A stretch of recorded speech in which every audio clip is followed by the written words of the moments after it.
And that's my cue to start the show. Welcome to another edition of the Hard Rock and Sports Show, live from high atop Hard Rock and Sports Studios in beautiful scenic Monroe, New Jersey. We are your 2-hour weekly get-together. We bring you all the biggest news from around the worlds of hard rock, heavy metal, and, of course, the wide world of sports. And, guys, welcome to Thursday, April the 17th in the year of our good Lord, 2025. And I hope you guys have had a great week. It's been a up and down week for me. I'm looking forward to some stuff over the weekend, a lot of family stuff. Obviously, the big Easter holiday is this Sunday. To all of you who celebrate it, it'll be a lot of fun to get together with my family, both Saturday and Sunday this week. We have an event on Saturday, and then we have the Easter dinner at my aunt's a few hours on Sunday. And back to reality. But we are in the middle of spring, and the weather is up and down. Today was a beautiful day, and yesterday was freezing. So we were up and down and all around and all that good stuff. So we got a lot to talk about tonight. Look, we got through last week's show, and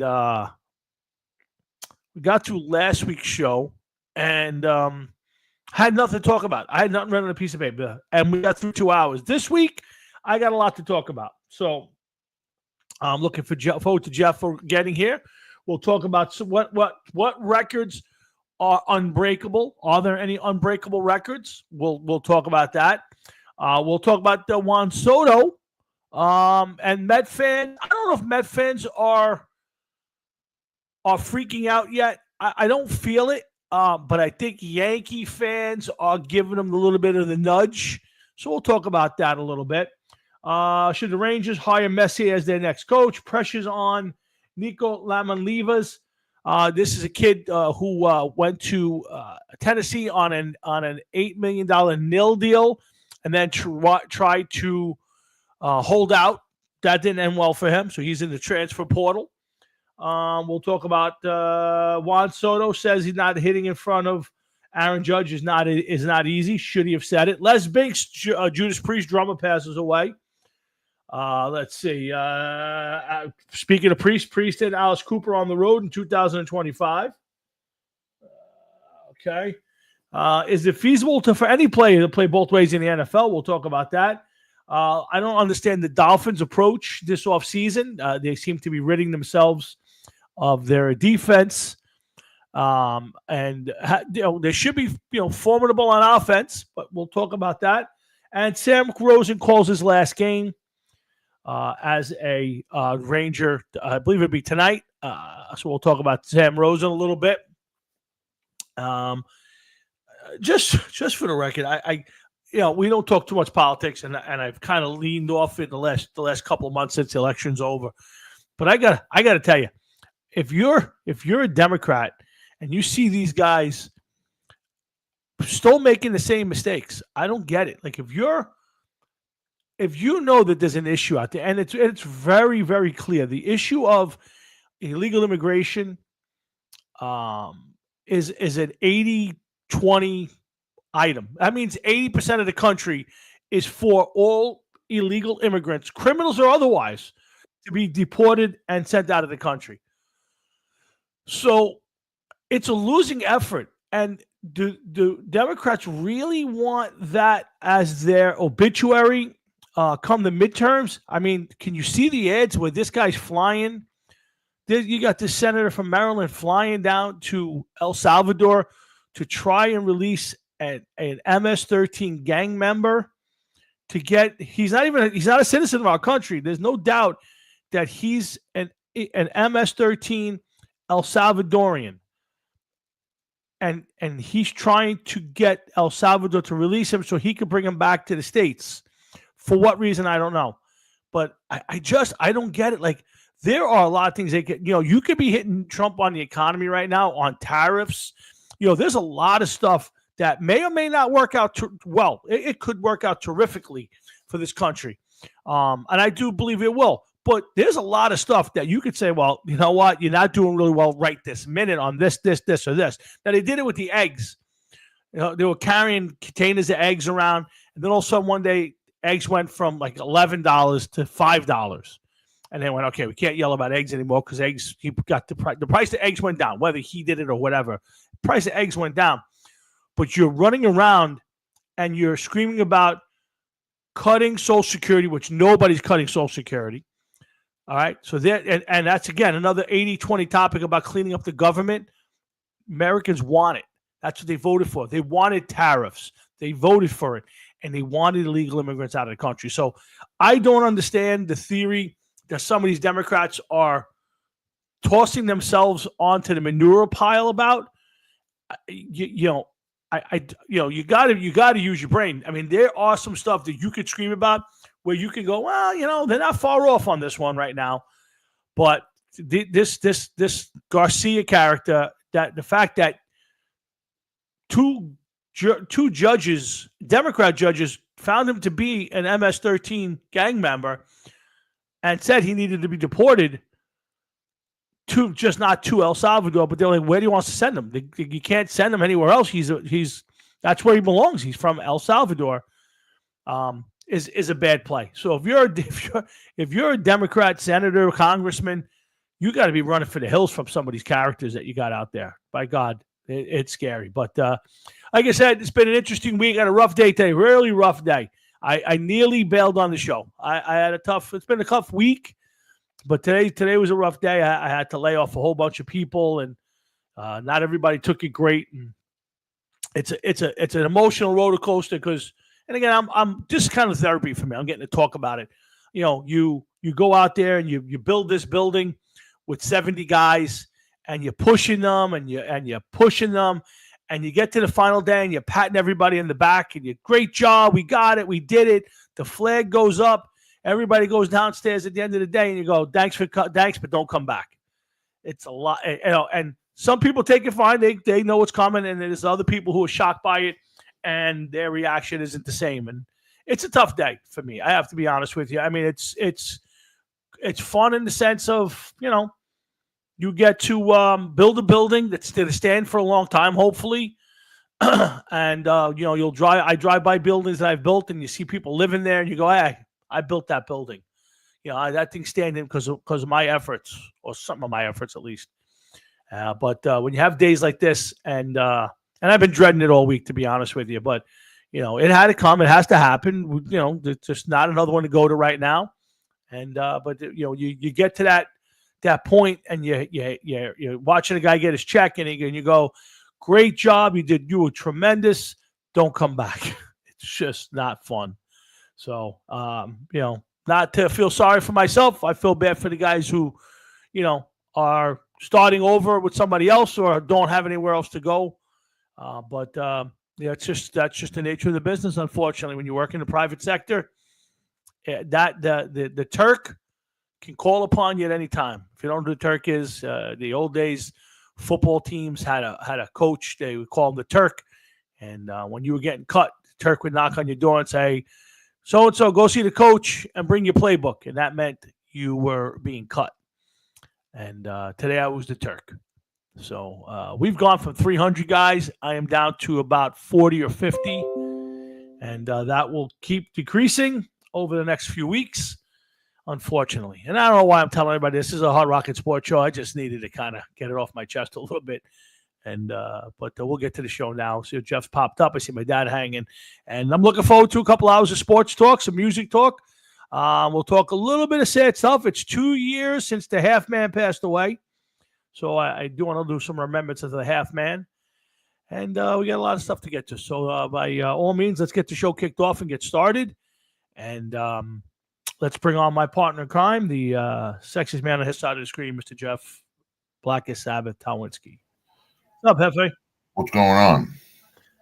It's another day in life. I hear you. So, Jeff, how was your week? Oh, it's over. Thank God. Yeah.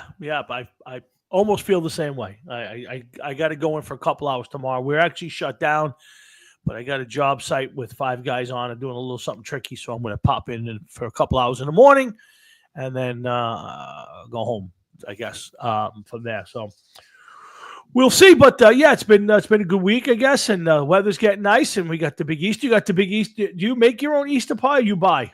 Are you an Easter I'm pie gonna eating guy? I made it for several years in a row, and Mhm. this year I'm going to make it again.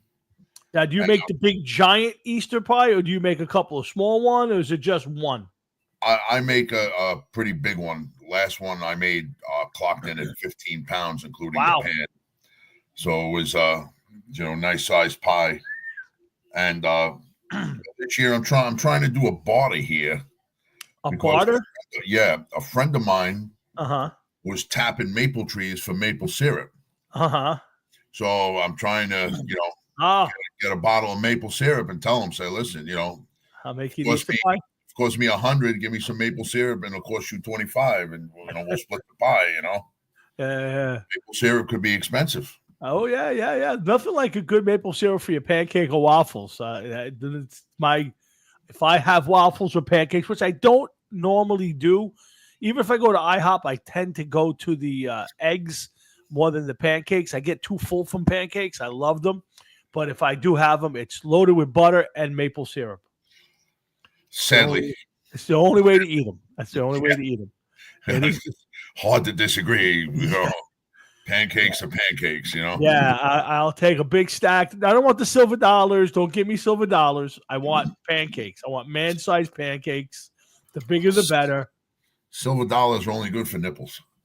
I don't want the silver dollars. I want regular pancakes. I don't want the oversized ones. Like some places give you like one huge one. I want 3 pancakes stacked about the size of a good 8-inch dish. That's to me is the proper pancake for me. So I hear you. So, but yeah. So listen, I'm a big fan of the Easter pie. My mom makes several of them every year. It's a lot of work. I'm not that versed yet in making it, and then I took a couple years Okay. off, and I don't know many people that are going to want it, and I can't get stuck with many of these Easter pies. Gotcha. You know what I mean? Like I just can't. No, and in fact, I was at my mom and dad's the other day helping them with a computer issue, and she wanted to send me home with a good size slice, and I wanted to. I love it, but it's so filling and it's so fattening, and I have been religious, pretty much religious on my diet. I'm about to end it this weekend. I have an event Saturday night, which you know about, and then Easter Sunday. So my diet will kind of take a break for a couple of weeks. I'll go easy, and then I'll kick back in again probably sometime in May and do another couple of months on my diet to try to get to my official goal. But anyway, I do love the Easter pie. It is tremendous if it's made correctly. I know that you do it, and I know that every year the Galicchio family does it. They make like 7 or 8 of these huge Easter pies, and I keep telling Jimmy every year, "Where's my slice of Easter pie?" And I never get one. You don't want that. No, you don't want that. Why is that? No, You've had? no, they put no, never once, never once. But the difference between theirs and mine is they put the hard-boiled egg in it, and that's disgusting. I don't know if my mom does or not. That's a good one. I don't think she does. I know there's egg in it, obviously. I don't think it's there's egg in it, yes, of course, but you don't put hard-boiled egg in it. I'm sorry. I've never seen it. I very rarely ever seen it. I know that they do it with hard-boiled egg, and no. Yeah, I don't think my mom does it with a hard-boiled egg. I know there's obviously egg in it, but not hard-boiled egg within the mix. They put hard-boiled egg like and bake it in there. Oh no, cut an egg and then they put it in there, and I'm like, gotcha. No. Well, I guess everybody has their traditions, but like I said, we have a couple of Easter pies at my aunt's. There's usually 20 something of us, and it's the same thing. We go up. Usually they're watching the Masters, the end of the Masters this year. The Masters is over, so there'll be baseball on the TV, and there'll be a bunch of a lot of food, and an obscene amount of food. I mean, it's insanity. Are you going to see Uncle Bob? I will see Uncle Bob this weekend. Yes. How's he doing, man? Uncle Bob has his moments. I don't know if he's top flight health anymore, but he's still out there. He's still out there. Tell him I said hello. I will definitely. If he remembers me. I'm sure when I tell, at the very least, I'll remind him of the story because we have talked about that story a couple times, and he still laughs out loud audibly over that story. Yeah, well, you tell him I said hello. And Frank So- Catalano, listen, what is WM? And What is WM? I don't know. Trying to figure that out myself. Frank Catalano makes a great pizza rustica and no hard-boiled egg. That's good. And There's a start WM. right there. WM, I don't know what that means. Yeah, Frank. I don't know what WM is. Wants meat. I don't know. That's a good question. We'll see what he has. That's also a new tag for Frankie. I never saw that ID, but yeah, I'm looking forward to it. My mom and my aunt. WrestleMania. And WrestleMania. Okay, gotcha. Yeah. I tried it. I gotta tell you, I haven't watched it religiously for a long time. Usually on in the beginning of April. Yeah, I always thought like toward the end of March, more like very early April. I also don't like the fact that it's basically entire weekend. I don't know. I guess if you're a wrestling fan, it's great. I watched it 2 years ago. I had a fun time watching it. I don't go out of my way to watch it. I might catch a little bit of it this year. I doubt it. Only time I like to watch is when they're bringing back some of the old timers, but there ain't many of those guys left. So no, there's not. Sadly, no. So, but yeah, it's not part of my East. I did notice, one thing that the traditions go. Last weekend was the Ten Commandments was on TV on the old Charlton Heston version was on. I watched a little bit of that, but that's usually Easter night. You go home after you go home. You put on the Ten Commandments for 3 hours, and we watch Edward G. Robinson pretend to be an Egyptian. Yul Brynner too. Yul Brynner, but he can at least sounds like it. But Edward G. Robinson sounds like Al Capone playing playing an Egyptian pharaoh. It's just ridiculous. But yeah, again, again, it's gonna be a nice busy weekend for family, which is always good. And it's Pharaoh didn't speak English. He certainly didn't speak Chicagoan. That's for sure either. So. But we got a lot of sports to talk about. We got some music. Les Binks has passed away. Who did what? Les Binks. Oh yeah. Les Binks passed away. Judas Priest and Alice Cooper are going out this fall. I may actually try to go see that. I've never seen Priest live, so I might try to attend a concert they're playing September 26th. I believe if I'm not mistaken, it's the PNC, but it could be Prudential. It's on my screen. I'll check it out. So I might try to go see that. I enjoyed Alice Cooper the last time I saw him with Maiden. So, but I might go try to see that concert. So there's also a third band. Was going to Mets game Saturday night, but Buddy broke his leg. So it's all WrestleMania weekend. Sorry to hear that. Yeah, that does suck, man. Yeah, definitely does. So, especially, I'm not sure, Frank, maybe you could let us in. I think this was the weekend that Mets fans said that they were going to clinch the World Series berth. I do want to talk a little Mets because there is a lot of chatter on the radios and on the papers. Soto made a couple of I think a little bit of a faux pas, kind of talking about Judge and how he hit behind him last year. And I think you're starting to hear, and again, I don't think it's Met fans who are whispering about Soto. I think everybody realizes he's going to hit. Maybe he's putting the pressure on it. But I think Yankee fans are starting to have a little fun. I saw Frank Catalano and Frank Jeffrey go out a little bit this week. I got to ask you a question. I'm not into baseball, so I don't really follow it and everything else. Yep. But the one thing that I did have a question about is I saw Soto's numbers right now, and yes, it's beginning of the season, but you're almost through April, and his numbers are low. Yes. 1 home run, 7 RBIs. He's hitting 230 something. Yes. Well, the average I could see, not many at bats. So, but I would be more concerned over the power numbers, the home runs, the lack of RBIs. When do you start getting nervous?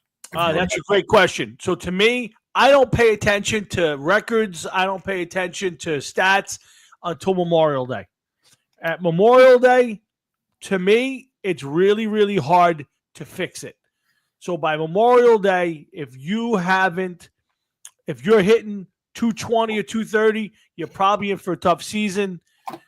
If your team is well under 500, you're probably not out to have a great season. That doesn't mean you can't turn it around. It happens. The Mets did it last year. They were terrible until June, and then they made a complete turnaround and was the best team in baseball for the last few months. But I'm not saying nervous about the team. I'm asking about Soto. Yeah. Soto's numbers are not very good right now, and I'm not into baseball. I'm just bringing up a point. They're hard to deny. But when do you start getting concerned that maybe he's in a long slump? And you can't.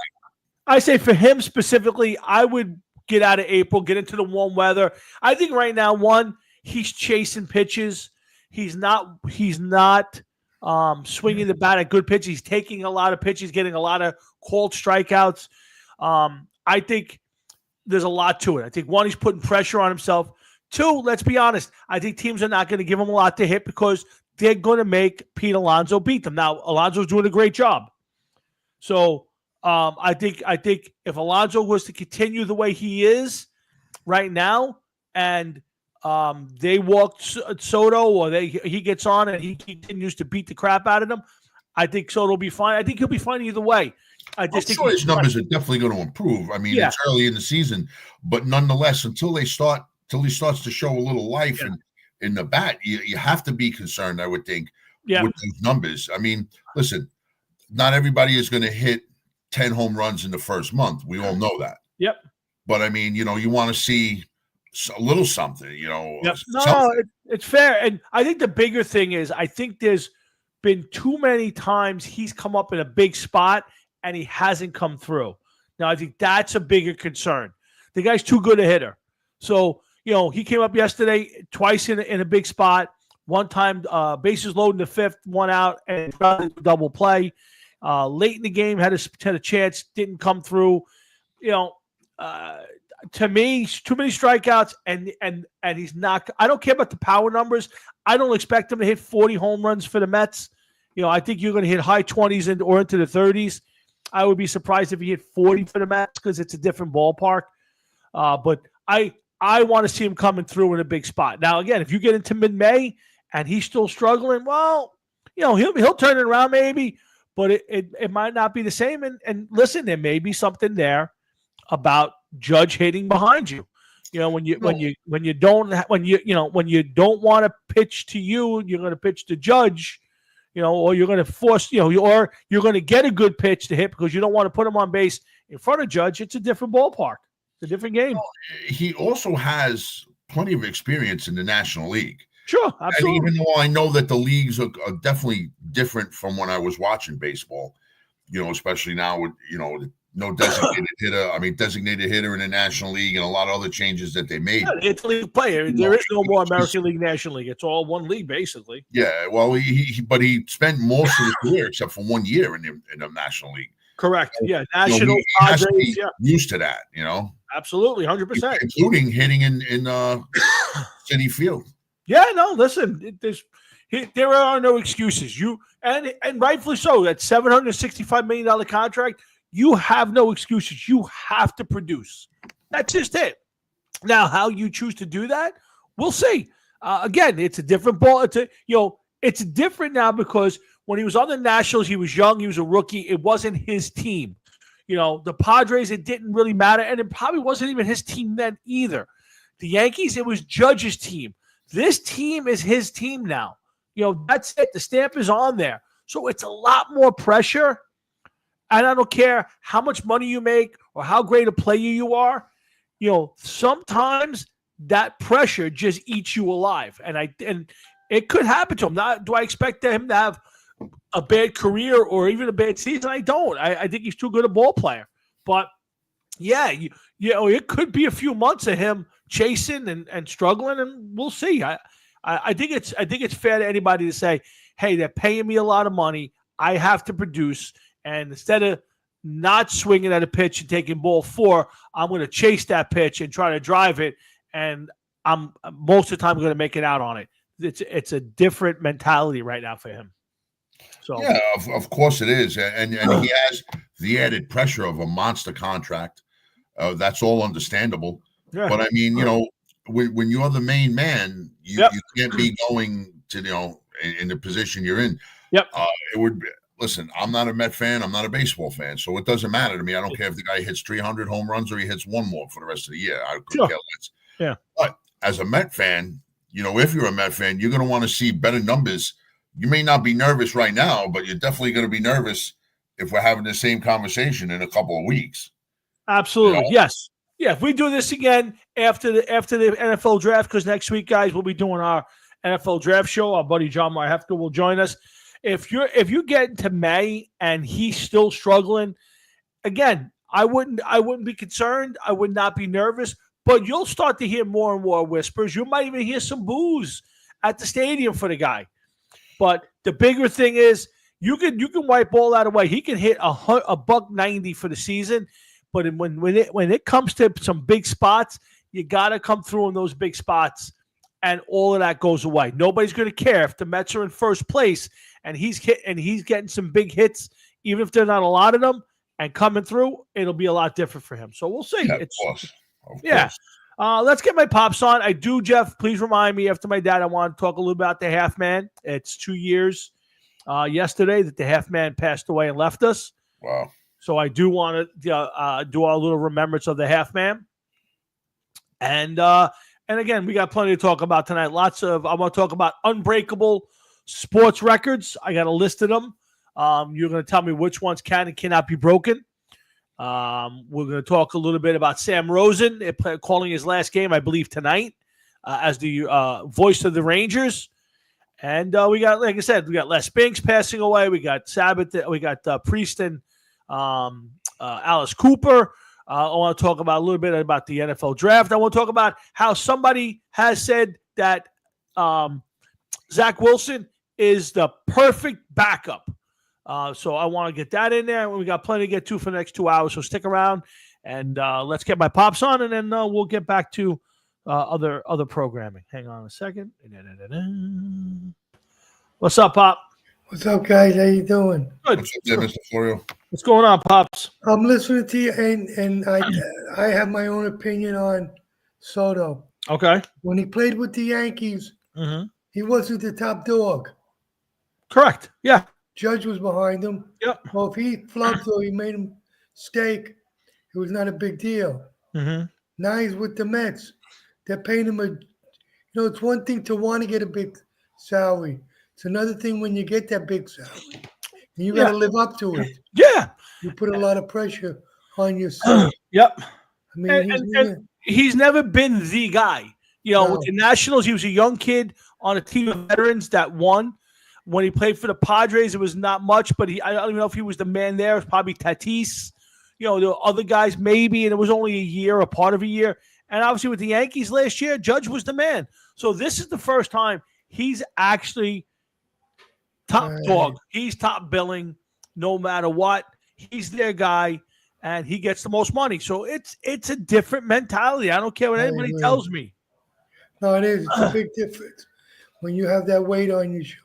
You don't have Judge to. Well, that's part of it. But don't forget, Alonso's killing the ball right now. So he's getting, he's got some protection. Now, I don't know if that'll last all year.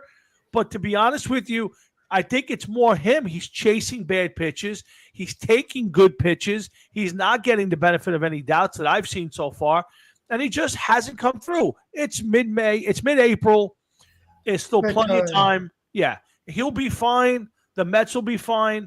But to Jeff's point, I think that there is a barometer of time that you go, okay, if by this day he's not hitting yet, well, now we could start to be concerned. I think for the individual player, I would look at May 1st. Anytime after May 1st, I'm starting to get a little, he ain't.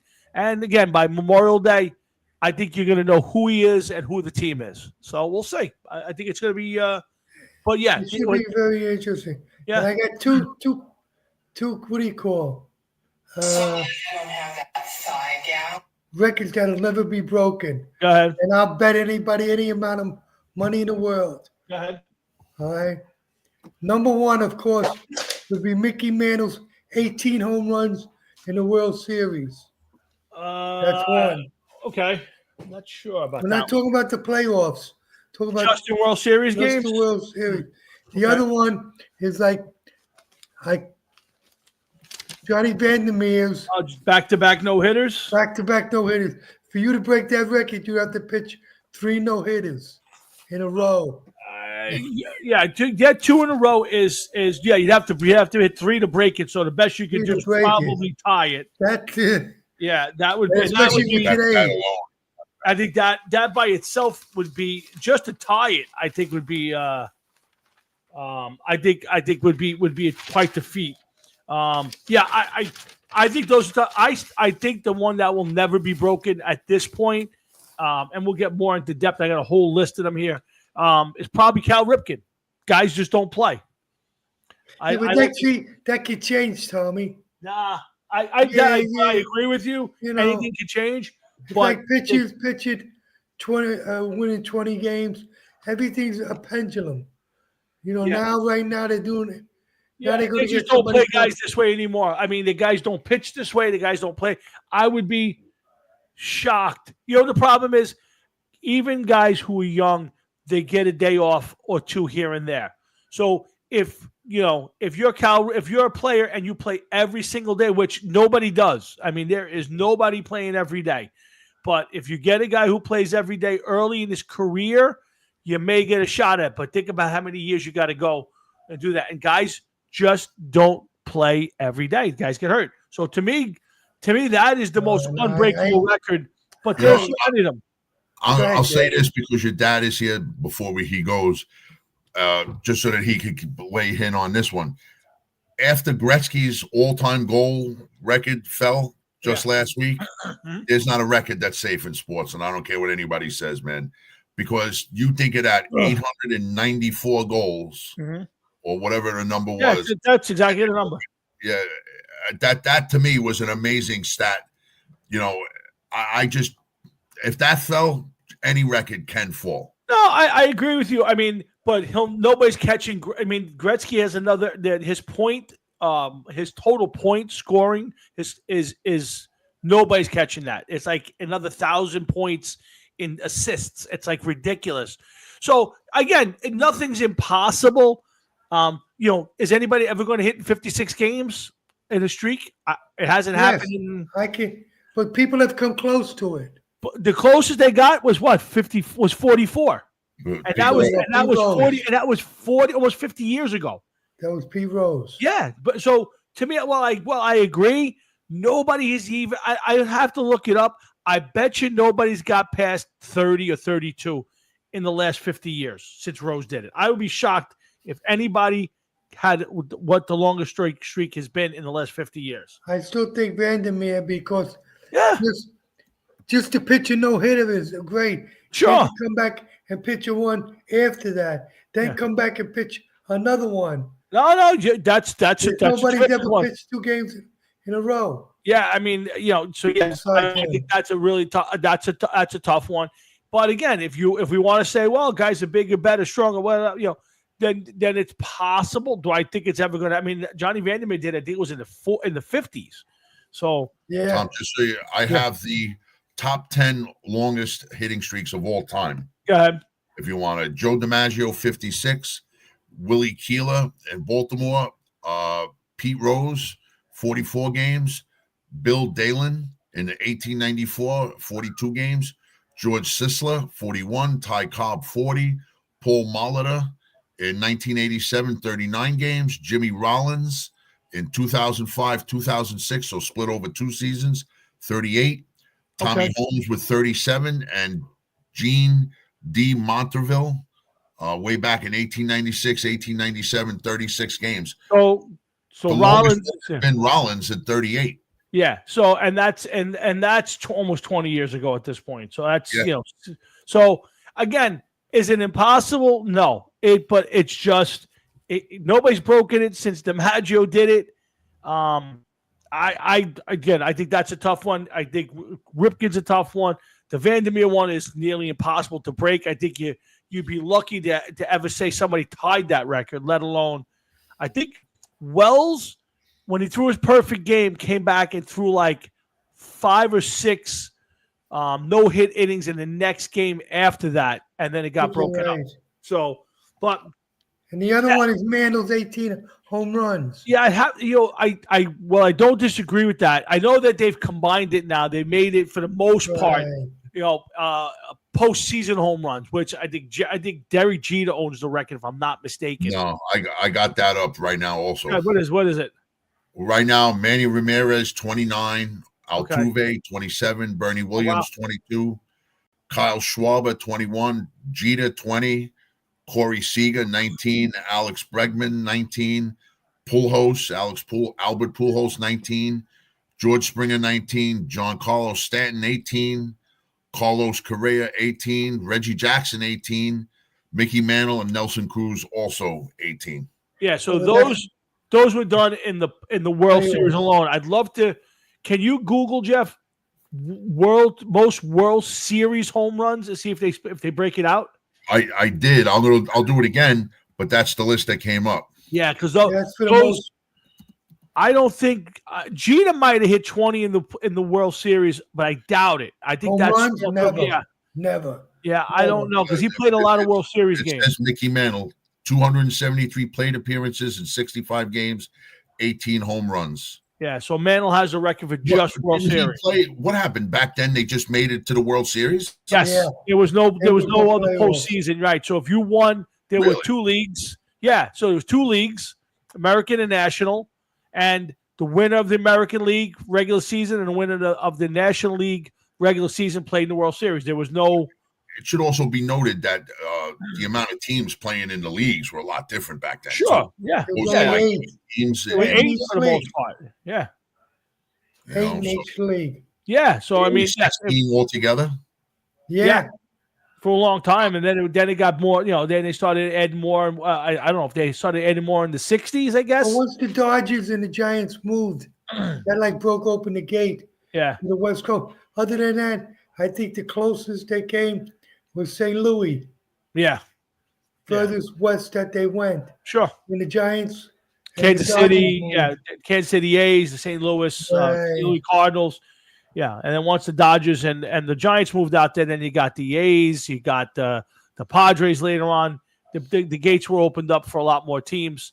But so the teams didn't start going west until the Dodgers and the Giants went west. 58, yeah, 58. So 58. What was the furthest west they went? St. Louis, the Cardinals? Yes. St. Louis or Kansas City for the A's? I don't know what Kansas City, I think at that time, Tommy, was a minor league team. No. Remember, Billy Martin got traded to the Kansas City A's in 57. Reggie Jackson also started his career, I believe, with the Kansas City A's. Yeah, he might have. But yeah, but Kansas City A's team was around in the 50s. How early in the 50s? I'd have to look that up. Well, they used to call Kansas City. They would call the Yankees minor league team because they traded the Yankees in that big trade. Came from. Sure, yeah. All these. And the Yankees would ship out their people that they were trying to send a message to. I want to say they threatened Rizzuto with a trade to the A's to force him to retire. Right. I'm a little fuzzy on. Stengel didn't want him. No, Rizzuto said it. Yeah. They wanted him to go to Kansas City. Yeah, he said so. He would go to Kansas City or retire. Him and Stengel didn't get along. Yeah. So that was his big thing. You looked up something, Jeff? Yeah, I'm looking up. I'm trying to find information on the A's. They started in 1901, and it looks like they moved to Oakland in 1968. Yeah, I would say that's about right. Yeah, but that means that they moved to Oakland in '68. But how long? I believe they were the Philadelphia A's. Yeah, they started in 1900s. Yeah, in 1901, and then they had to go to Kansas City. Yep, at some point. And then they moved. Okay, wait. The move from Oakland to okay, so they went from Philly to Kansas City to Oakland. Okay, so when did they give you the year they moved to Kansas City? The Oakland A's completed 1968. No, I'm trying to look now, and it doesn't give much information on Wikipedia, to be honest with you. Okay. Oh, wait a minute. Hold on. Let's see. Kansas City Athletics from 1955 to 1967. There you go. Yeah. There we go. Is right. Yeah. There we go. Now yeah. So I knew that somewhere in the 50s, So that might have been the furthest west between them and St. Louis. I find that mind blowing when you think about that, man. Oh, that was all train rides and all that kind of stuff. Okay, that makes sense. Yeah, that makes sense. So I was just going to ask why, but then yeah. Because I mean, the country was developed by that time. Sure, of course, yeah. What's going on? Yeah, I don't know why there was no baseball out there till they brought. I don't know if they just didn't want to start with expansion teams, or it was they were able to lure the Dodgers and the Giants, and then that opened the floodgates. I think you hit it right on the head, bro. When you said that there was bus rides and train rides. Yeah. Could you imagine playing like a couple games in Los Angeles? Now you got to take a train across the country. Yeah, no. Now I know that, but there were minor league teams because. What's his name? DiMaggio played for the San Francisco Golden Seals. Right. So there was minor league baseball out there, but there was no professional baseball. I'm not sure there was any professional sports out there, although the Rams were around in the 50s. But I think they were closer to. They were in Los Angeles, I think. No, I'm almost positive. The Lakers. The Lakers were the East. Yeah. And then they moved out. Well, the Lakers were at some point in Minneapolis, and then they moved out to LA. I'm not sure that. But for baseball, it was 58 when the Dodgers and the Giants moved out that way. Dodgers moved. 58. It was that late, 58. Wow. Yeah. So that means that they were out west less than 10 years by the time me and you were born. Pretty much, yeah. Well, definitely. If they went out in 58, I'm born in 66. You're 67. Yep. So, yeah. I thought it was a little bit later than that. All right, guys, I want to let you go. Pops, I'll see you. I'll see you on Saturday. See you Saturday. Jeff, tell your family, wish you and your family happy Easter. Thank you, Mr. Florio. Same to you. And take care now. All right, Pops. See you soon, man. That's my Pops. He checks in every week. He was just starting to space a little bit, so he was getting himself off the air. Tom, I got to get something real quick. Good. So Hard Rocket Sports. My watch just done charging. I don't like to leave it uncharged. Good. So Hard Rocket Sports. That's Jeff, and I'm Tom. We're here every Thursday night. Thank you for all tuning in. Again, a big happy Easter to all of you all before it gets too late. I hope you guys all get a visit from the Easter Bunny. Not the twerking Easter Bunny from Joe Biden's White House, the real Easter Bunny. And I do hope everybody gets their share of pizza rustica and whatever it is. My family has a big tradition. We eat a certain type of veal. My mom and my aunt make this special cut veal. It's very, very expensive. It's something that we've had every year, and they make it with this very thick spaghetti. And it is absolutely to die for. It is one of the best meats you're ever going to eat. I know it's very expensive, very hard to cook. If you want to have a good meat, go ahead. Let me know. Oh, yeah? Why, you got something? I got something for you. Yeah, I'm sure you do. You fucking dickhead. So, but I'm looking forward. Well, I'm looking forward to it. Hope you guys have a good day. Let's talk a little bit about the Half Man, if you don't mind. Yes, please. It's 2 years. I know last year we did the same thing, and if we're still here next year, we'll talk about him again. And he was an interesting fellow. He was dedicated, and then he would disappear, and then he would reappear. And some of his appearances were legendary. Nobody has ever fallen asleep on a show ever before or since. Nobody ever showed up with a Raiders football helmet on their head. I got to stop you right there because we need to ask some questions here and there. We think about this as we go on. Sure. The helmet. Yeah. He was wearing the helmet. We only seen him from the neck up, the chin up. Very true. Was there a chance that he was wearing nothing from the neck down as he was wearing the helmet? I would tell you nothing would surprise me at all. If it would not surprise me if he was sitting at a bar stool naked with a football helmet on his head. Nothing would surprise. I would not be shocked by any of that. The Half Man had a few demons. I would tell you that Dominic Ginter was one of this world's best people. He had his demons. Don't get me wrong. But Dominic was one of those guys who I loved honestly, truly loved when I went to a family function and Dom was there, and we would invariably sit in the corner for 20 minutes to an hour and just talk about sports, politics, maybe a little bit, old neighborhood, and I cherished every time I got to speak to him. Now, it wasn't the same if I got to that same spot and he had already had a few of cocktails, Jeff. It could be a little different conversation. But if Dominic was in his right mind, it was so much fun to talk to him. He was a very knowledgeable sports fan and just a good-hearted human being who just, I'll always say, never really found the love he was looking for. And I think that tortured him for his life. And no matter what we tried to get him involved, I begged him to be part of the show. I begged him to be a producer of the show just to give him some purpose and some things to do. And he just couldn't find his way out of that life. And, it's sad. I loved his appearances when you two guys would go at it, when you would egg him on, and he would get so mad. He loved you to death. Every time I saw him, he would always say the same thing. That fat fuck, I love you. You guys got to break my balls, but I love it every time I do. He absolutely loved you.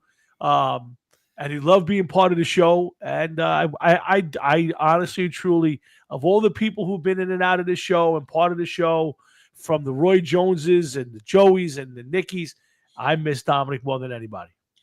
Dude, he was definitely a special kind of guy. When we started calling him the half man after the character on Game of Thrones, and it just stuck no matter what he did, it was incredible. He took everything we threw at him, and came back for more. And I don't mean that in a bad way. He just was a good-natured guy. It's sad that how his life ended, and I knew him from the show. I knew him from the neighborhood, and there was a time he told me a couple things that were bothering him. When we were younger, I used to hang out by his house outside the feast, right? And he was a good guy, man. He really was, but funny, and the shit that when we used to do things to him, and the butt pirates. When we got him to say the plane. Yes. You're talking some classic. Oh my God. I forgot about the drop. Whenever he'd be in the middle of his rant and you would egg me on and say, play the drop. And I would do the no butt pirates. He would stop. Right? He would stop. He would say, but it was, and we were on the radio. He wasn't sure what he heard because he'd be on a roll. But it was like we were on the radio, so we couldn't see each other. So it would happen, and I would just imagine that he would stop and he'd be looking at at whatever he was on, whether it was a computer or his phone, and he'd be staring at it like, what was that? And then he'd go right back to what he was saying. Yeah. And it never fazed him, but he would stop and pause for like that 1.5 seconds. And I could just hear Jeff in the background every single time, the air escaping from his body because he would just cry. And it never fazed Dominic. He'd be on this rant about Josh Jacobs and how many yards and Derek Carr. He used to do his homework. Oh my God, yes. He knew everything Yes. he needed to know before he came on. He knew everything, and it was great because it's like he prepared for the week, and we was doing the Raider report. Yeah.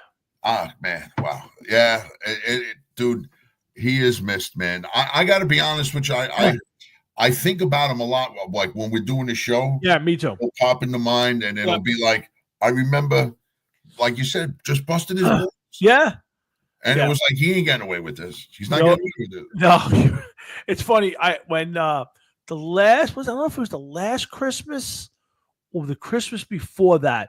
It was a year. His pops had passed away, and his mom had moved to Texas, and he was in between girlfriends. And to be honest, Dominic didn't have the best taste in women. I would just leave it at that. Let's leave it at that. Dominic, let's just say every day it was 3 a.m. at the bar. Like, if you get my point. But We So know one it's day- there. Yeah. So Dom was supposed to come over to our house, I think to my parents' house. And we invited him to come. He said yes. So of course, to be honest with you, and I'm going to be full transparent. I was scared to death that him coming to my parents' house for Christmas Eve. And you know why? Because which version of Dominic was showing up, or what version of Dominic was actually going to leave the house. Now, Dominic, sober, was one of the nicest, most respectful people you ever want to be around. Dominic, the drunk, was cheerful and happy, but sloppy, and the F-bombs would fly, and he would say inappropriate things, not meaning to. And I just had this vision of Christmas being like the whole time going, Dom, you can't say that. Dom, you can't say that. Dom, wake up. Dinner's here, Dom, wake up. And I went out and I bought him a Yankee shirt. So he'd have a gift to open at the house, because we open gifts and stuff. And I didn't want him to feel uncomfortable, so I wanted to buy him a little something. So I did. And he never came. He bailed out the last minute. And I bought the shirt. It was too small for me at the time. Now it's actually too big. And but I wear it every so often, and I won't throw it away, because to me, even though I never gave it to him, I bought it for Dominic. So it's kind of one of those shirts that I'll hang on to until it kind of fades away in the wash. You know what I mean? So Yeah, I hear you, man, and it's just sad because I knew him for I've known him since the 80s. Me too. Me too. And he was always a good guy. And yeah. One time he came up to me and he was telling me something that I won't say on the air. And if you want to talk about it, I'll tell you one other day. But off the air, you can tell me. I felt bad. There was nothing that I could do to. He had an issue, not a personal issue. We had an issue with. There was nothing I could do to help him with it. And I mean, what are you going to say when he says something like? And I was just like, oh shit. Yeah. What are you going to say? It's like I wish you would have never told me that. Yeah, I wish you never said anything. But on the other hand, I'm like, all right, that's interesting and good to know. Good to know. Thank you, Tom. But listen, it is what it is. Yep. 2 of the best segments of all time: Half Time with the Half Man, and of course the Raider Report with Dominic Ginter. So Dominic, if you're listening, we miss you. I would still say also some of the best were the days that he had to sit there and listen to Jeff's mocking of him. Like Jeff would put up these videos of Dominic's face, and he would put up these mocking videos, and I would basically force Dominic to listen to these things, and then he would come on all charged up and calling Jeff every name in the book, and I'd look in the background and Jeff would just be beat red from laughing his ass off. And Dominic, you know what? He was a great sport. He really he was, but he dished it out too. Oh no! He's a fat man. What about fucking Jets? And that's how he would come on the show. He'd say, "Hey Tom, how are you? I just saw your dad. That's great. Hey, fat man, what about the Jets this week?" he listened. He took it. He gave it. Absolutely. So there was a couple times I got mad at him. And when you guys had some moments that were a little funky. Absolutely. I feel bad because listen, the one thing that you never ever think about is that one day the person you're talking to might not be there no more. That's very true. And I remember when I found out about him, I found out from a friend of mine who worked at the place where he was. Yep. And they told me, they were like, if you want to come up and see him, now's the time and I was like, what are you talking about? What is going on? And they told me what was happening. And I was like, oh my God, I didn't know. Yeah. And I was like, I don't want to. And then I found out that there was nobody went to go see him. Yeah. He didn't tell anybody. And we found out it was, I can't say that. He kept telling us that he was getting better and coming home. He was getting ready to get released. He's going to come home. He's going to get released. And I remember talking to him and said, Dom, do you want anything? I'll bring it up to you. He said, no. I'll come see you when I get out. And I said, you sure? He goes, yeah. I'm going to come see you when I get out. We'll get together. I said, okay. You sure you're okay? He said, I'm fine. No.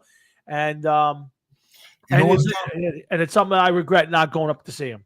I think at the time when he was telling you that, that's what he believed. That's what was actually happening. Yeah, I'm sure he was coming out. And the one other thing that I can say about him, no matter what football team he liked, how much he took it, how much he gave it out, whatever, the one thing that can never be taken away from him at all is that the love that he had for his youngest son. Oh, yeah. He was always doing something. I hope that young man at this point in time knows and remembers his dad. And yeah, I feel bad for that kid because that kid definitely lost a friend. Yeah, I would tell you, you can say a lot of stuff about Dominic. He was a hardworking guy.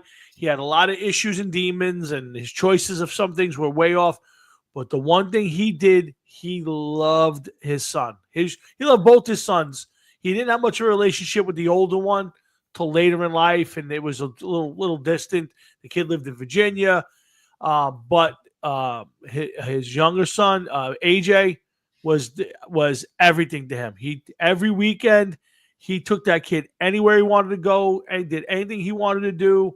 And Dominic was the best dad you ever. If you for a kid, yeah, I mean, just amazing. So you're right. That's a great point. And again, that could never be taken from him. But I can tell you, I know that other people probably didn't look upon him the same way that we did, or would give him the credit. I know that he had some issues with his kid's mom, I believe. Yes. Right?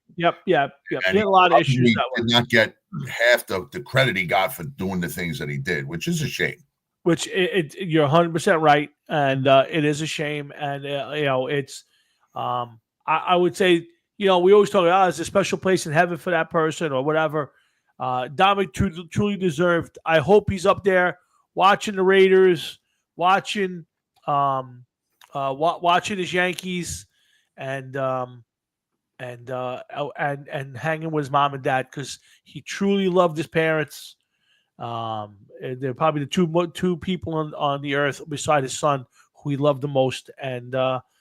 He just, like I said, he just had demons and he couldn't get past them. And unfortunately, he was taken from us way too young. And all we have now is our memories, but there's some good ones. There are a couple times and for as long as I'm alive, I will always mention to Jeff, do you remember that? Do you remember? Because we had some fun times with Dom. And there was some yelling. There was definitely some yelling. But but I mean, listen, it happens when you start talking about sports and sure, stuff. People are passionate. It happens, and sometimes he'd come out of the gate a little rough.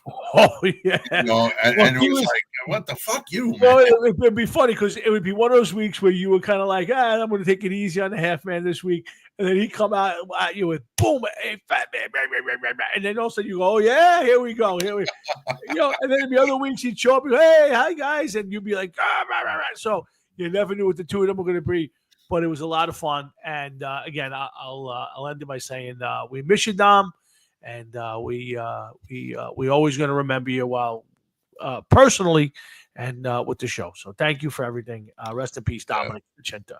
Anyway, lots to talk about in sports and music. We got an hour left, a little less. I want to talk a little bit about Sam Rosen real quick. I know you don't watch as much hockey, but I know back in the day, Jeff, you did watch a lot of hockey. Yes, I did. And I would tell you, there are guys who mark the territory, right? So for me, Yankee baseball, it's marked by Phil Rizzuto, Bill White, and Frank Messer. The 1970s, early 80s. That was my fun time. Listening to Ranger hockey since the mid 70s. To me, though, it's Sam Rosen and John Davidson. That marks the passage of time for me. And the same thing with Summerall and Madden for football. So to me, I don't know if you have any special memories. I got to work with Sam Rosen a bunch of times. He was the number 2 team at Fox when I was working there. He worked with Joe Micheletti, and John Davidson was working with Doc Emmerich. And the first time I got to meet him, I think I've told the story a bunch of times on the air, but I'll tell it for the people who haven't heard it. I was taking a piss in the bathroom. I believe in Philadelphia. Door swings open. Guy comes running in. It's Sam Rosen, 2 stalls away. And he looks over. He goes, "Hey, how you doing, buddy?" And I'm like, "Do I talk?" And I knew who it was. And I said, "How you doing, Mr. Rosen?" He goes, "Screw that. That's Sam. How you doing, man? How you been today?" And I sat in the back of the room a bunch of times and talked to the man, and he couldn't have been more of a gentleman ever, and one of the best voices and best hockey guys out there. So it's sad to see, everybody gets old and everybody moves on. He'll be calling his last game tonight, Jeff. Do you have any fond memories? Well, yeah, well, not something as cool as that, and that is a nice memory to have. Yep. But I remember watching a lot of Rangers hockey in the mid to late 90s. When I was with my first wife and everything, and we were watching hockey together. And so I seen a lot of games with him, and my friend, he would call me up with the trivia questions because I knew so much about hockey. I got so into hockey. I knew so much; it was unbelievable. The things that I used to know about it was just sick. Right. And a lot of it came from watching hockey and watching him. Yeah. Listening to him and John Davidson. They were a good team. Oh, the there best. were some iconic sports announcing teams. And I got to be honest, like Pat Summerall and John Madden to me were always very dry and kind of boring. I didn't dig I love that. They had their spot in football fame, of course. Sure. And as far as hockey, I don't think that you could have gotten a better team than them 2 guys. Which is amazing to me if you think about it. Hold on one second. Keep on. I got to see something. What's amazing is, now most sports, once you get to the postseason, you get the national announcers for Fox or NBC or TNT, whoever it is. Back in '94, the Ranger playoff games still with John Davidson, and when that puck got dropped for the last for Game 7 against the Canucks, it was Sam Rosen making that call with John Davidson. So that's the iconic voice that you heard. It's not like it is today where, at best you'd hear them on radio. Back then, those guys were still doing the games.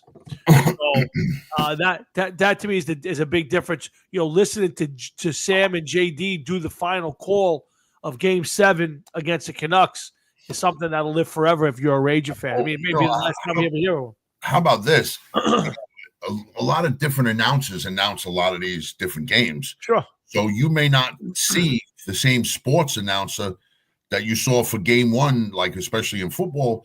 You might not see the same combination again till God knows when. And you could be a Jet fan, a Giant fan, whatever. It didn't matter. It depends on who's announcing that week. Yep. When you watch guys like that, Sam Rosen and John Davidson, you got them for 80-something games a year. Mm-hmm. They announced every game. There was no different announcers.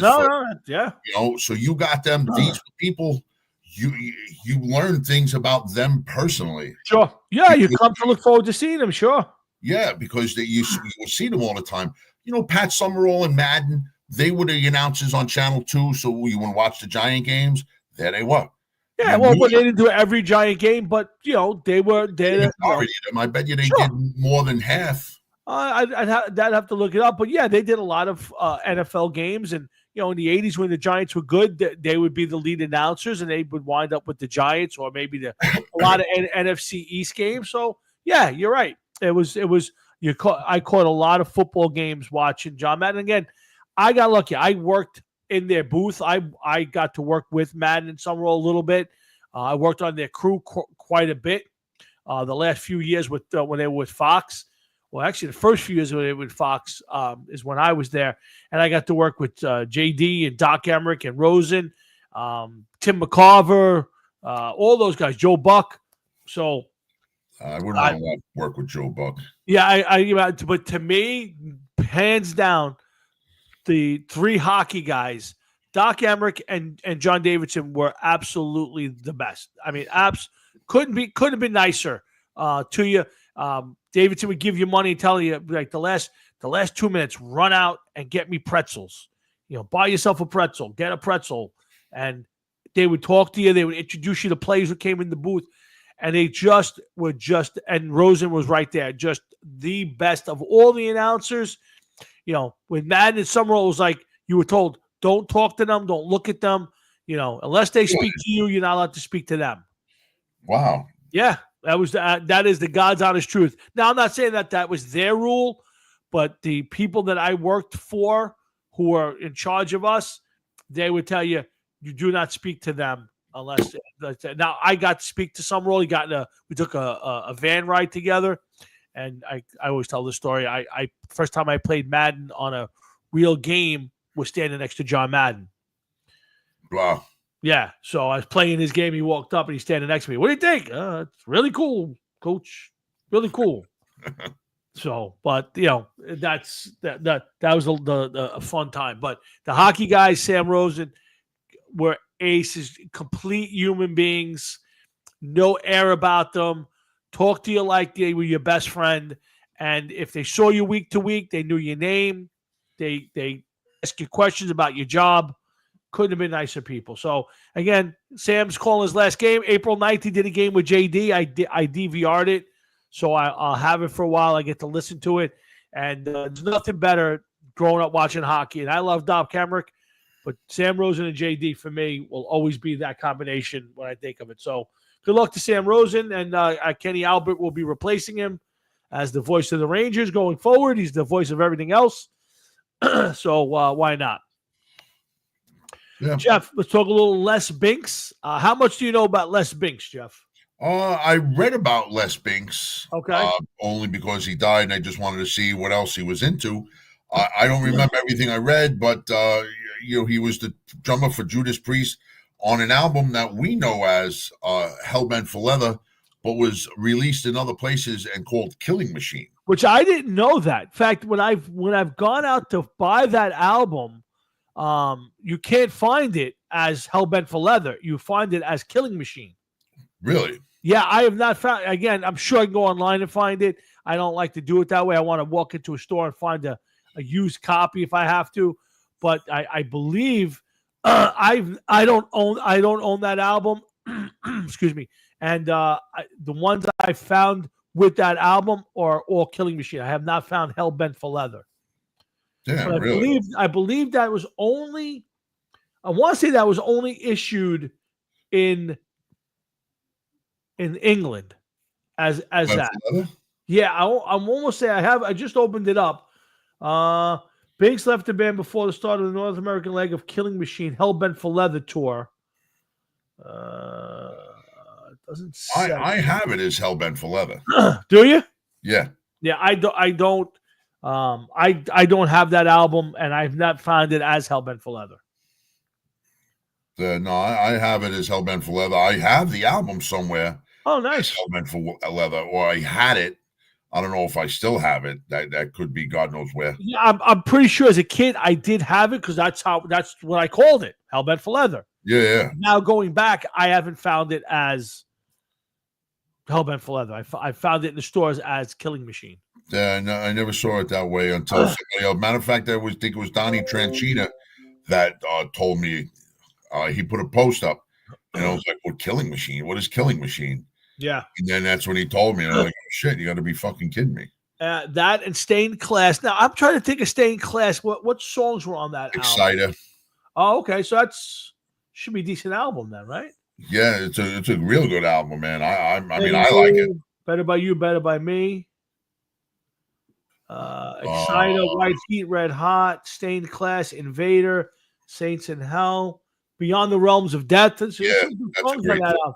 Yeah, both those albums released in 1978. Could you imagine? There are bands. Metallica's put out 10 albums in 28 years, whatever it is. These guys were pumping out 2 albums a year. Well, you know what? They probably went into the studio with so much material, and they just recorded everything, and they were like, "All right, we'll just put it out. You know, it was another album. It's how else could it have been? You know. Do you know that was the album? Stained Class was the album that was part of the Suicide Pact. You know, the one that they went to court for and they were being sued. Yes, that's the album. That's a weird album. I never really thought about it. I never.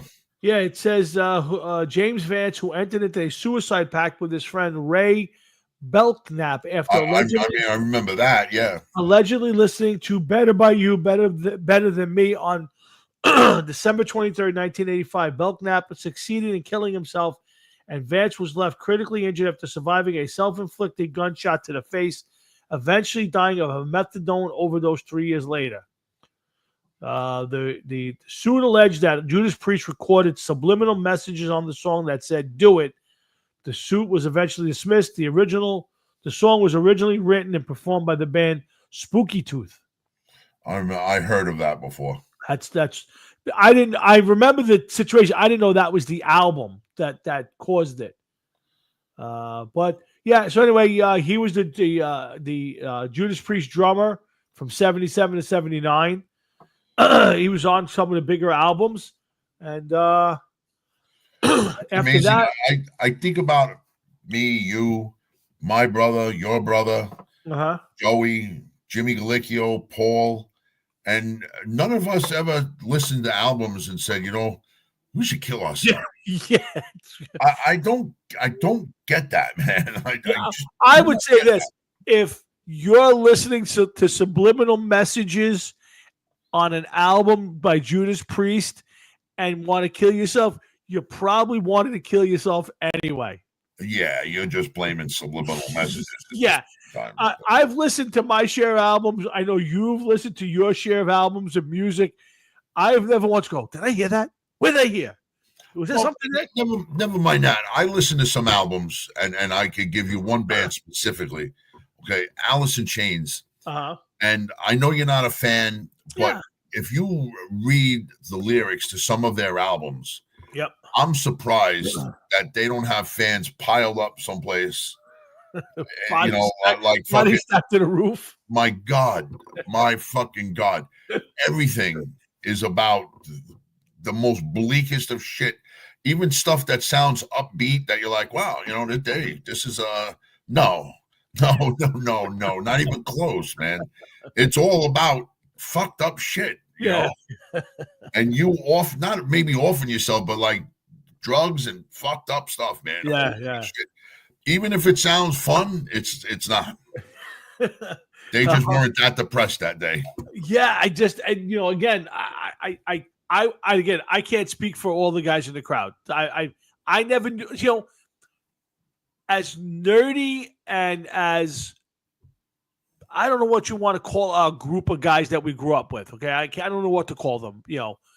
I would tell you that there wasn't a guy in the group that I would ever said, man, I hope he doesn't kill himself. Like it just, it never dawned on me. And I certainly would never say, hey, Jeff, did you listen? Even Suicide Solution. Let's call that the most obvious suicide song, which I'm not even sure is about suicide. I don't even pay attention to that stuff. Never was something you went, man, I can't wait to go home and listen to that song because I want to do myself in. Like I'm on the edge. I need that to push me over. Yeah, like it never even dawned on me that anybody in our crowd was that way. It certainly wasn't my way. And I never listened to an album and went, all right, I want to walk into a train tomorrow, or I'm going to walk in and I'm going to start shooting, or I got to get a gun so I can start shooting people because I listened to that Iron Maiden song about running to the hills and killing Indians. Well, you know what? First of all, I didn't take it that way. It just we've been talking. But if you do listen to some Alice in Chains stuff, read the lyrics too. Read the lyrics and make sure that you if you even have to look it up, read the lyrics. It's a lot of dark stuff. But Tom, to get back real quick to what you were saying, we were able to differentiate between what was a song and what was a message. And I very rarely, get into the lyrics that I'm like, this is a message. Yeah. And even if I did, the message of like, kill yourself is not something that I want to but be listening to and be part of. But there are people that are weak-minded. No, agreed.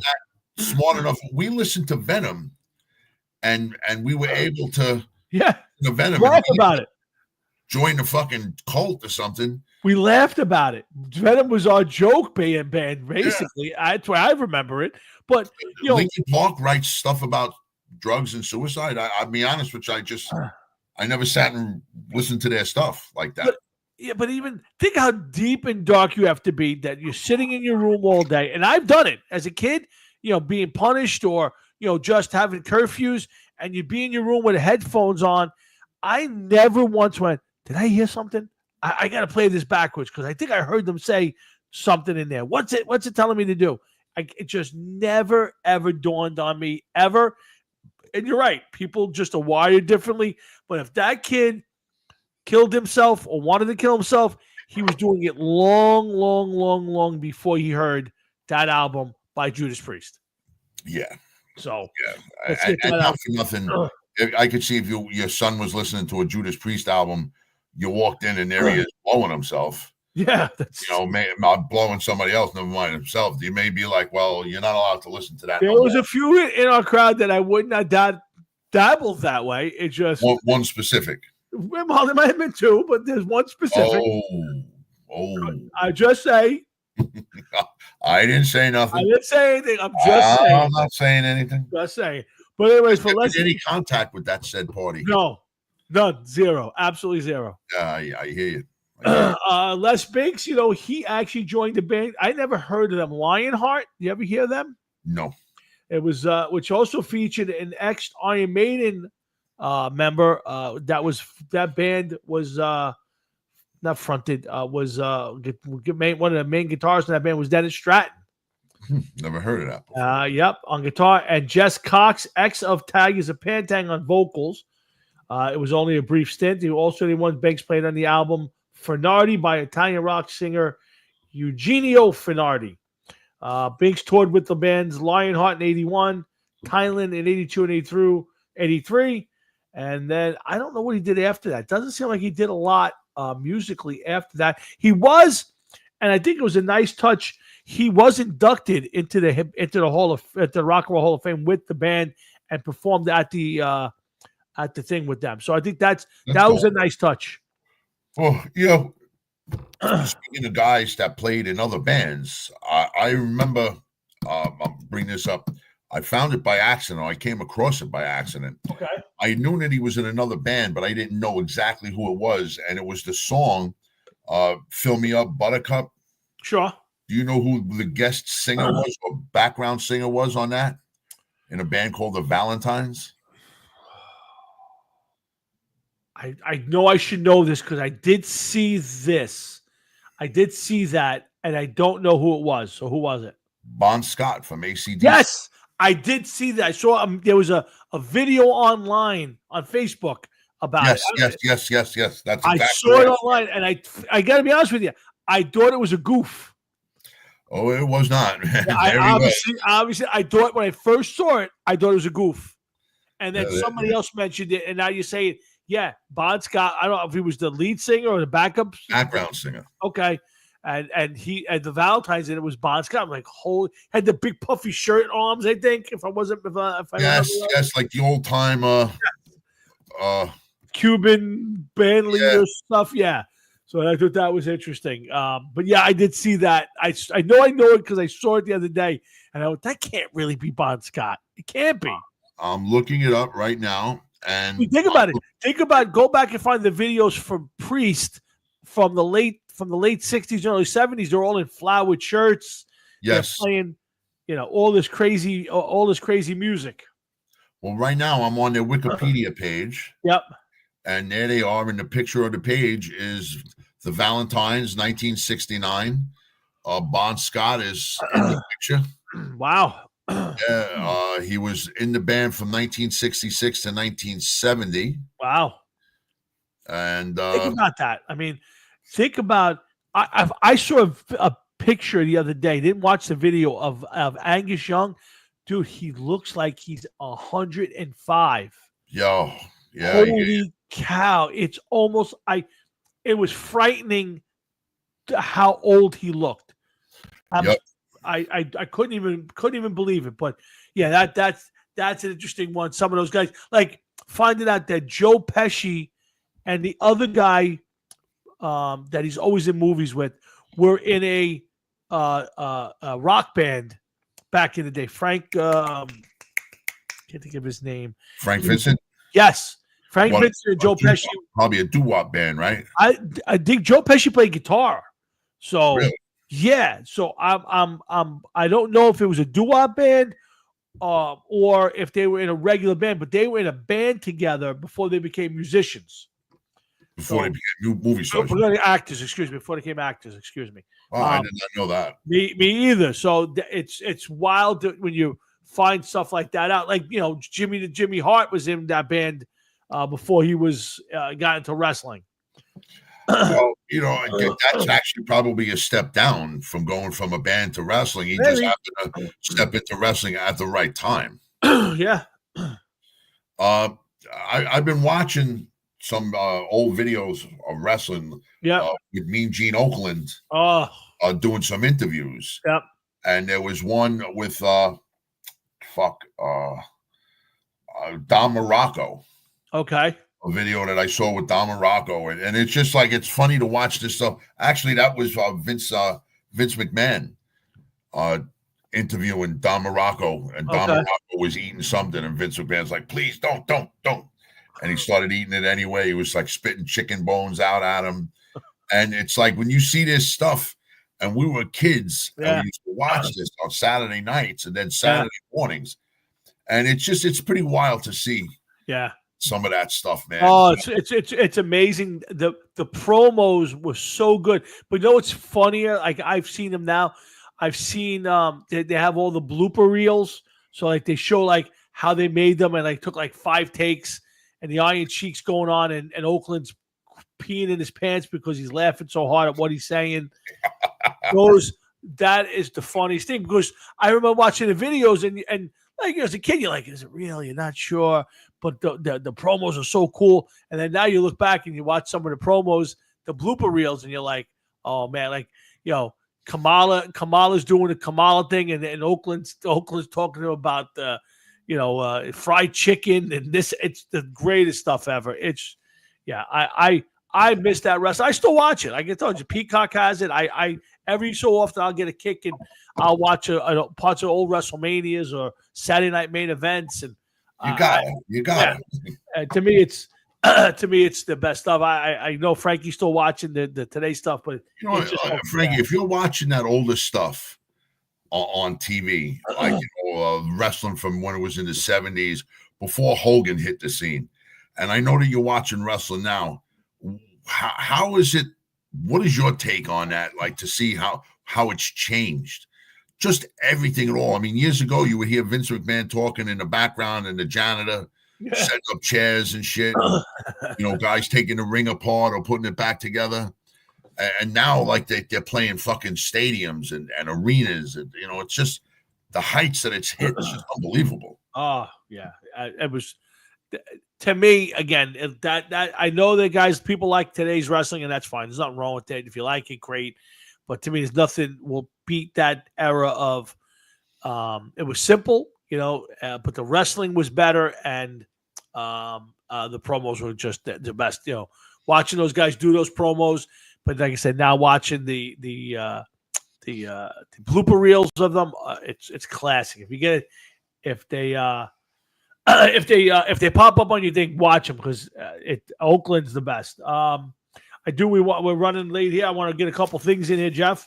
I will talk to you about these most unbreakable records. Oh, yes. Okay.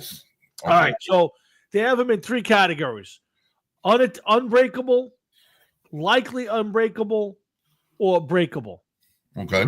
All right. So I'm going to give you the ones that they say cannot be broken. Okay. There's 3. Ready? The first one, my dad brought it before. Johnny Vandermeer, back-to-back no-hitters.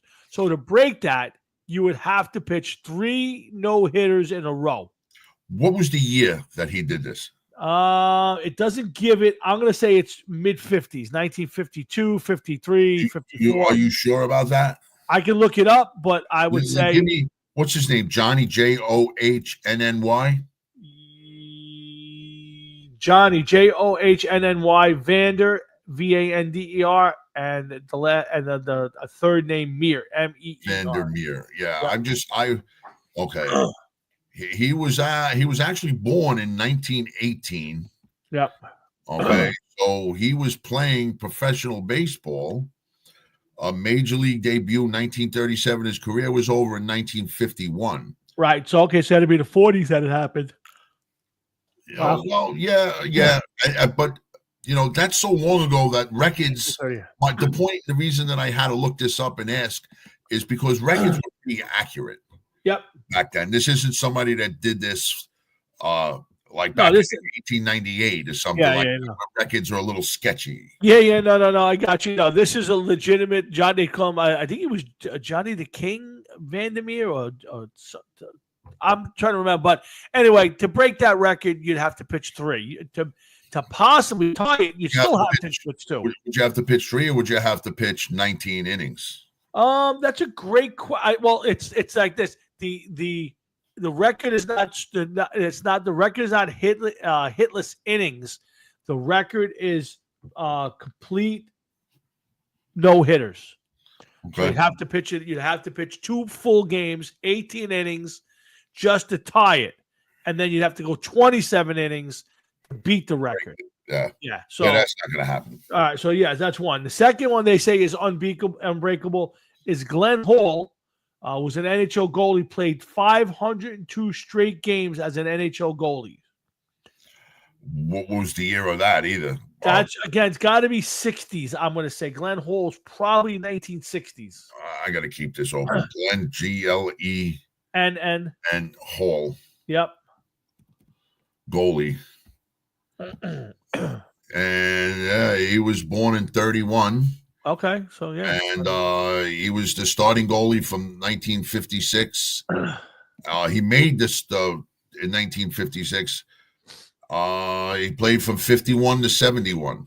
Yeah, so and it was somewhere in there he played 502 straight games as a goalie. But now I want you to keep in mind one thing and one thing only. Back then, the backup goalie probably wasn't any good if they even carried a backup goalie. Very possible. Very possible. So he might have been the only goaltender on the team. And what I find more amazing is at that point in time, he was probably playing without a mask.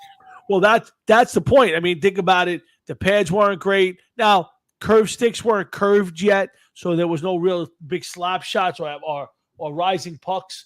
Things didn't happen, which I found out. I read somewhere and saw a video that the first time hockey sticks used to be straight, flat, right? Okay. So when they took the shot, it would stay low because curving of the stick is what caused it to rise. Okay. The wrist shot. That's, again, this is what I read this, saw this. It makes sense. They said that I believe it was Stan Mikita got his stick stuck in the boards and it bent. And before he could change the stick, he took a shot and noticed that the curved stick now made the puck rise and give him a better shot. And from that point on, guys were starting to curve their sticks. So just something if you want to look up to see if that's actually true. No, listen, it makes sense. You don't have to be a physicist to know that that makes sense. Yeah. All right. So the next one for unattainable, one unbreakable streak, they have it as 56 games. It's been 74 years, and nobody has come within 12 games of it.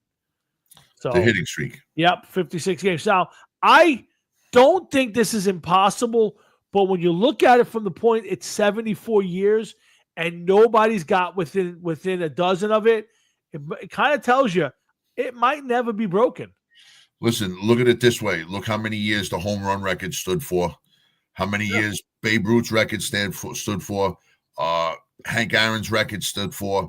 The season record for home runs stood. So, yeah, this one here may be even harder than any of those that we just mentioned. Yeah. So, yeah, I could see that. And it's like 70-something years, nobody's come close. I could see if once a year there's some guy or he's on his 53rd game in a row. Does he get 54 tonight? He's getting close. Yeah, but it don't happen. Yeah, it just doesn't. So that is one I think it is. They have one that they feel is likely unattainable or likely unbreakable, and that is Cal Ripken's 2,632 games. I disagree. I just don't see it ever be broken, but I guess it could be. It's probably easier to break than maybe some of these other records, but you just got to show up and play, a certain amount of innings to qualify. So listen, you know what, dude?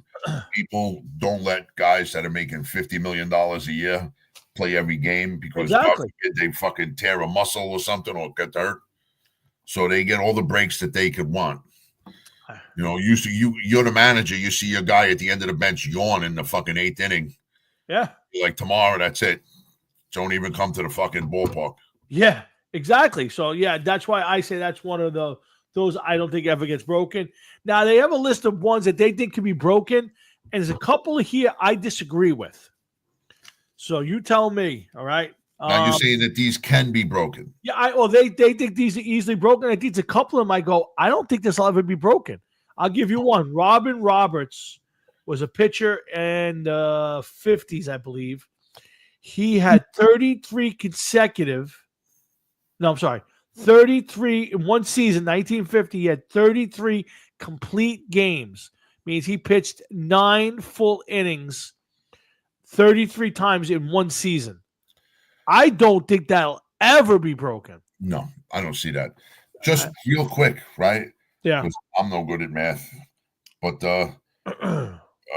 33 times 9, you're talking 297 innings. Yeah. Now, guys pitching 200 innings are guys are on pitch counts now. Yep.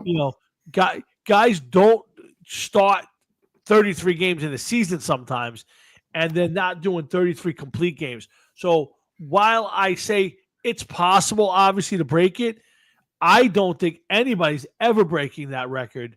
No. Nobody's coming in baseball today. These guys get through 5 innings, and it's a miracle. I could see a lot of other baseball records falling before that one. I could see the 56-game hitting streak in danger before that one. Yeah, I would agree with that. I think that is one I don't think is breakable. No. Let's see. There's another one. Here's an interesting one. Yogi Berra, 10 career World Series titles. Now, I would say, I'll tell you why I don't think it's ever going to be broken. I agree. Because guys, don't stay around. There's too many teams now. I mean, Jeter and the Yankees got 5. They were in the goddamn World Series how many times in 20 years, and he got halfway there. I don't think that's ever going to be broken, to be honest with you. First, here's the thing to look at with that, okay? And I was waiting to see if you mentioned it. You didn't mention it. 10 years, 10 World Series titles, which means that they went at least 10 times. Yep. And he did it with the same team. Yep. But not for nothing, not baseball, but Tom Brady came very close with his career. Yeah. And if it wasn't for the Giants and what did he lose, 3 or 4? He lost 2 to the Giants, 1 to the Eagles. I think that's it, right? He lost 3. I think he was in 10, won 7. Yeah, I think he won. Did he win 8? I thought it was 7. 6 with the Patriots and 1 with the Bucks. I'm almost. Oh, but listen, you know what? Regardless, and we'd have to double check that one evidently, but that's the closest that I know of. There might be some hockey guys that came close, but I can see that one never falling, man. Yeah, I think that one's a tough one. I mean, I would say that's unattainable. Yeah, I think when Yogi played, obviously that was, again, back to 8 teams in the league. You won the regular season, went right to the playoffs. So Yogi and the Yankees, I guarantee he must have played in 14 or 15 World Series in his career, right? So to win 10, think you'd have to be in at least 12 or 14. Figure you're going to lose a couple just to win 10 World Series. And now, what's his name? Bill Russell won 11 in basketball. So But Yogi's got 10 World Series titles. So they're keeping it to just World Series on that one. So I'm trying to see if you'd say 18 times All-Star, 13-time World Series champion. I'm sure we can find it how many times he went to the World Series. He won 13. I think 3 of them were as coaches. Yeah, definitely. Yeah. So 10 of them. But how many went as a player? I'm going to guess at least 12 to 14, at least, if it wasn't more than that. So in Yogi's career from 41 on, incredible. So that's one I don't think ever gets broken. John Stockton, I'm not going to 309 triples. I don't think that's that big a deal. Secretariat winning by the Belmont Stakes by 31 lengths. It's possible. Here's one interesting one. Steve Carlton won 46% of the 72 Phillies games. So think if it says here that it's 14 World Series games. Okay. I'm sure they meant 14 World Series. Correct. Yeah. He had 71 hits and 259 at bats.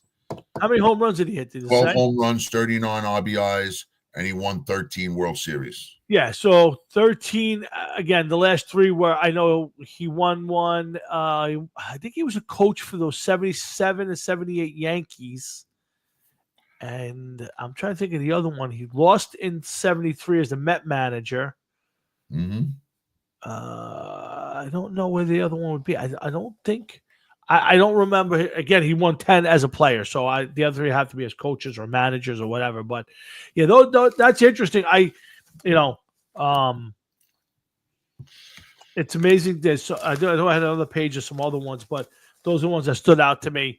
Again, I just think the game has changed. Now, again, it could turn around someday and you get a bunch of guys coming in 10, 20 years from now who play in every game. To me, I don't think you ever go back to those days. The guys you said it. Guys make too much money. They don't want you playing every day. They want you to play, a full season and a long career. So guys don't pitch enough innings. Guys don't play in enough games. So you brought up the horse racing one. Yeah. I'll tell you why that's never going to be broken. Okay, good. And that's simply because it's a dying sport. Nobody gives a fuck about horse racing other than the Triple Crown, really. Yeah, well, that's when he broke it. My grandparents were alive. They used to go away to go watch Freehold. They went away to Freehold. Oh, really? Yeah, to go watch horse racing. So they would just be there all day long. And they would go like Belmont, and they used to love horse racing. Right. Yeah. That is the age bracket that watched horse racing. Yeah, my dad and his father, that was their bonding thing, I guess, to going to the track back in the day. When they were younger, he would say, "Yeah, what else was there to do during the day? If you worked or you didn't work, you got done. You went to the track. You had some lunch. You bet a bunch of races. You hung out, and then you went home." He said, "What was there to do at home? There was no real TV. Saturday night used to be horse racing on Channel 9. Sure, yeah. I forgot about that. Yeah, you're right. The Trotters, that was the one with the guy in the back on the little cart, right? Yes. Yes. That's funny. I remember my aunt babysitting us one night. She stayed over the house when I lived on Ormond Place when me and my brother were little, and we ended up watching horse racing with her. And she watched horse racing. Oh, really? Yeah. She was my grandmother's sister. I don't know why she was watching this. My mother and father went out someplace or whatever, and she stayed over. Okay. We were watching horse racing with my aunt. I was like, I remember that. It was like God knows what time. I don't think it ever went off after a certain time. It probably was on a loop the whole night. Yeah. Yeah. It's funny. Like, I don't know. Yeah, I mean, you don't realize I see it now. Like, there's horse racing constantly all over the country. I mean, there's different tracks, there's different types of racing, grass, mud, trotters, whatever. It's never been my passion. I usually every year, my wife and we try to go to someplace and watch the Kentucky Derby. Last year we went down to Parks with my parents. We had dinner. We bet the race, watched it. The year before that, we went to Monmouth Racetrack, and we tried to get into a restaurant, have dinner. We bet a few races. So we I try don't to. even know if I would know how to bet horse racing without looking like an idiot. Jeff, I don't know anything about it either. Other than I know that the bottom line is you can bet the horse to win. You can bet the horse to place or to show. Yeah, I know how to bet exactas and trifectas. Short of that, I don't know anything about it. To me, it's just what name looks good. You read a couple things on the spreadsheet. I've won a couple of races in my day. A couple of years ago, I hit the Kentucky Derby. They had a 100-1 long shot. Wow!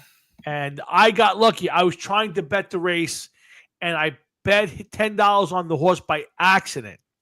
And I didn't realize it, and I bet the other horse, and I wound up winning $1,000. Wow, nice. Yeah. But it was completely by accident. So now every year, I always throw $10 on the long shot just for the hell of it. Yeah. What the fuck? You might as well, right? So yeah. So I went. So that's something that we do now every year. I bet the long shot. So. But yeah, I'm not a horse racing guy. It's a bad blood in my family, so I don't normally. I try to stay away from it as much as I can, but I don't have that compulsion to drop my entire paycheck on a horse race.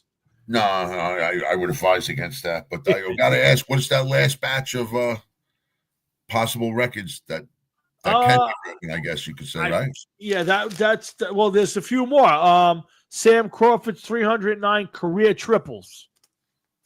That one. That's another one I don't see getting broken either. Yep. Steve Carlton won 46% of the 72 Phillies games. So if the Phillies won 50 games, he won, let's say, 22 of them. He won 46 of their games. That's one I don't think will ever be broken. Oral Hershiser 59. Here's the one you were talking about before. Oral Hershiser 59 straight scoreless innings. Yeah, that's big. That's a lot of games. But let's see if we can get that's six games plus. Again, doesn't have to be 6 straight games. So 6.5 games. Yeah, if you played them straight. So think about that. Yeah. So that's a tough one, but I think that can be beat. And then Nolan Ryan had 5,714 career strikeouts. They believe that is breakable. I don't know. I don't know what the closest guy to that. Jeez. Yeah, that's a lot of strikeouts. I don't see. Yeah, that one don't look like it's going anywhere anytime soon. Hey guys, remember next Thursday night, Jeff and I will be joined by our good friend John Marhefka. We will be talking about the NFL draft, which is a week away, finally, and we'll have some mock drafts. We'll talk about obviously our 2 teams. We won't be around for John's team, but Steelers at 20 or 21. But we'll get the Giants at 3. And I got to tell you, I am so tired of mock drafts and I've seen every combination. I've seen everybody with every opinion. 1 minute Shedeur Sanders is the guy. Next minute he's not the guy. The next minute he's in the second. Do you know Shedeur Sanders is not being invited to the draft? I saw that. Did you think that was interesting? I mean, here's a guy that some people think is going to go 2 or 3 in the draft, and he's not going to be in the draft. Now, I don't know if he said no to it or they just didn't invite him. I didn't even know that they do it that way. I thought it was up to the player. No, you get invited to go. Like they kind of look at the guys who might go in the first round or the first top 10 or whatever it is, and you get invited.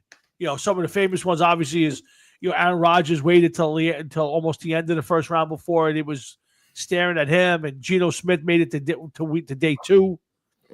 Yeah, I remember that. So I think that's interesting.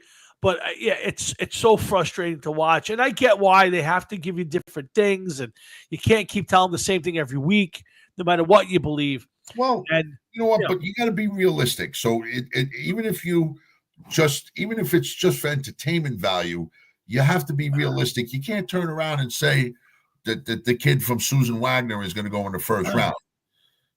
Just like nobody's going to believe that. No, nobody. Even he's not going to believe that. Yeah, no, I get it. So, but listen, I still believe the Giants will be taking Abdul Carter. It could change. I will say this much. Yeah. Who's that kid that's going both ways? Travis Hunter. Travis Hunter. The Giants did say that they would allow him to play both ways, and Travis Hunter has said that if he goes to a team that he's not allowed to go both ways, he would quit playing football. You know, I'm glad you brought it up because it's on my sheet. It's one of the things I wanted to get to before the end of the show. So let me get to it right now. Let's take out whether he wants to do it or not. How feasible? And I read some stuff this week. One of the prominent coaches, I don't know if it was Gruden or Belichick or somebody weighed in on it. I'll tell you what they said, but I want to get your take before I tell you. How feasible is it, Jeff, for a guy in today's NFL to absolutely play both ways full time? I don't like the idea of it, to be honest with you. Well, forget about whether you like it or not. Do you think it's possible to learn enough of the offense and enough of the defense on a weekly basis, game plans, this and that, to be a focal member of both sides of the offense and defense and be able to keep up with athletes on both sides of the ball playing 100 snaps and plus a game? No, definitely not.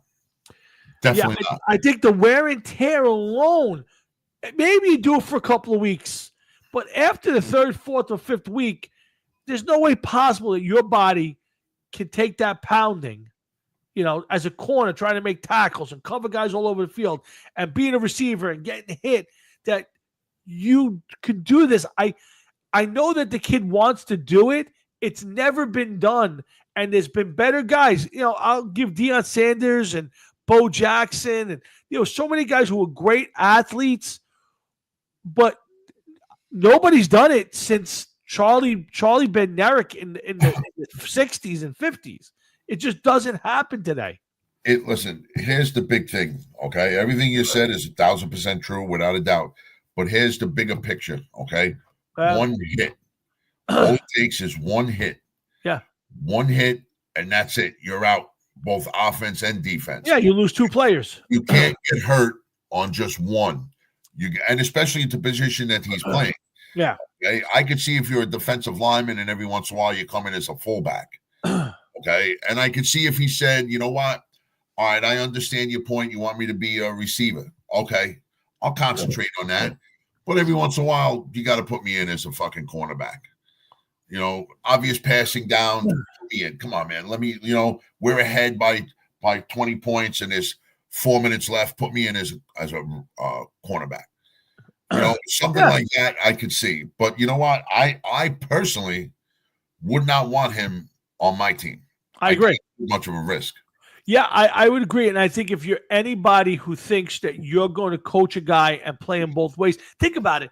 These guys spend hours and hours and hours a week studying film, going to meetings on each side of the ball.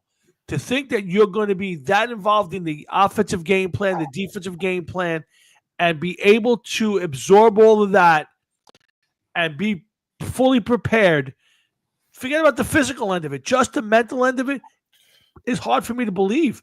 And to be honest with you, I don't think it's physically possible for anybody to do it. Now, could I say, okay, you're my starting corner, and I will run 7 or 8 plays a game for you as a receiver? I could see that. You get a couple plays in the first quarter, a couple plays in the third quarter. You get down to crunch time, he's on the field. That I could see. But if he's the starting receiver, I don't see him playing corner. It just doesn't work. I don't see that happening either. Right. I don't think that's not what's going to happen. He wants to play, it sounds like, the whole entire game. Correct. But here's the thing. So let's say, let's use the Giants for it. Let's say the Giants draft him and say, okay, Travis, you're our guy. We're going to play you as a starting receiver on our team. We want to put you outside with Malik Neighbors and make you a formidable duo, but you're not going to play defense unless we get into a situation where, somebody got hurt and we're down a bunch of players. What's he going to say? I'm not going to play football. I'm not going to show up. Of course he's going to show up. I think it's posturing. I think it's also a way of maybe scaring a couple teams that he doesn't want to go to Maybe he doesn't want to play for the Browns or the Giants. Maybe he wants to fall down on the line a little bit. I don't know. Maybe he's serious about it. But nobody's done it since the 50s or 60s when Charlie Bednarik did it, and he played center and linebacker. To think you're going to play. Tough. That's tough. Now, let me ask you this question.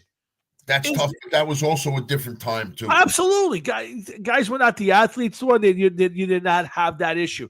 Is there a position on offense and defense that you think a player could play both ways to? Forget about kickers and punters. That's out.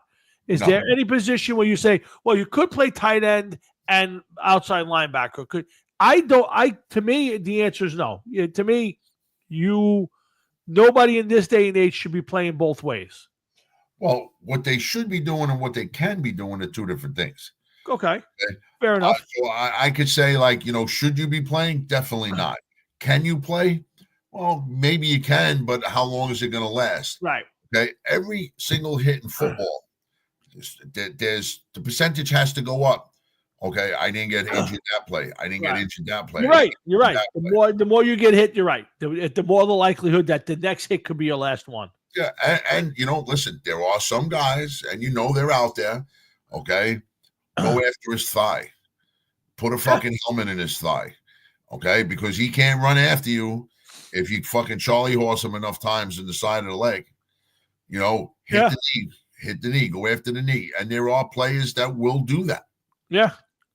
So, me personally, I would want that kind of on it, because then like you said, you lose two players. Yeah, absolutely.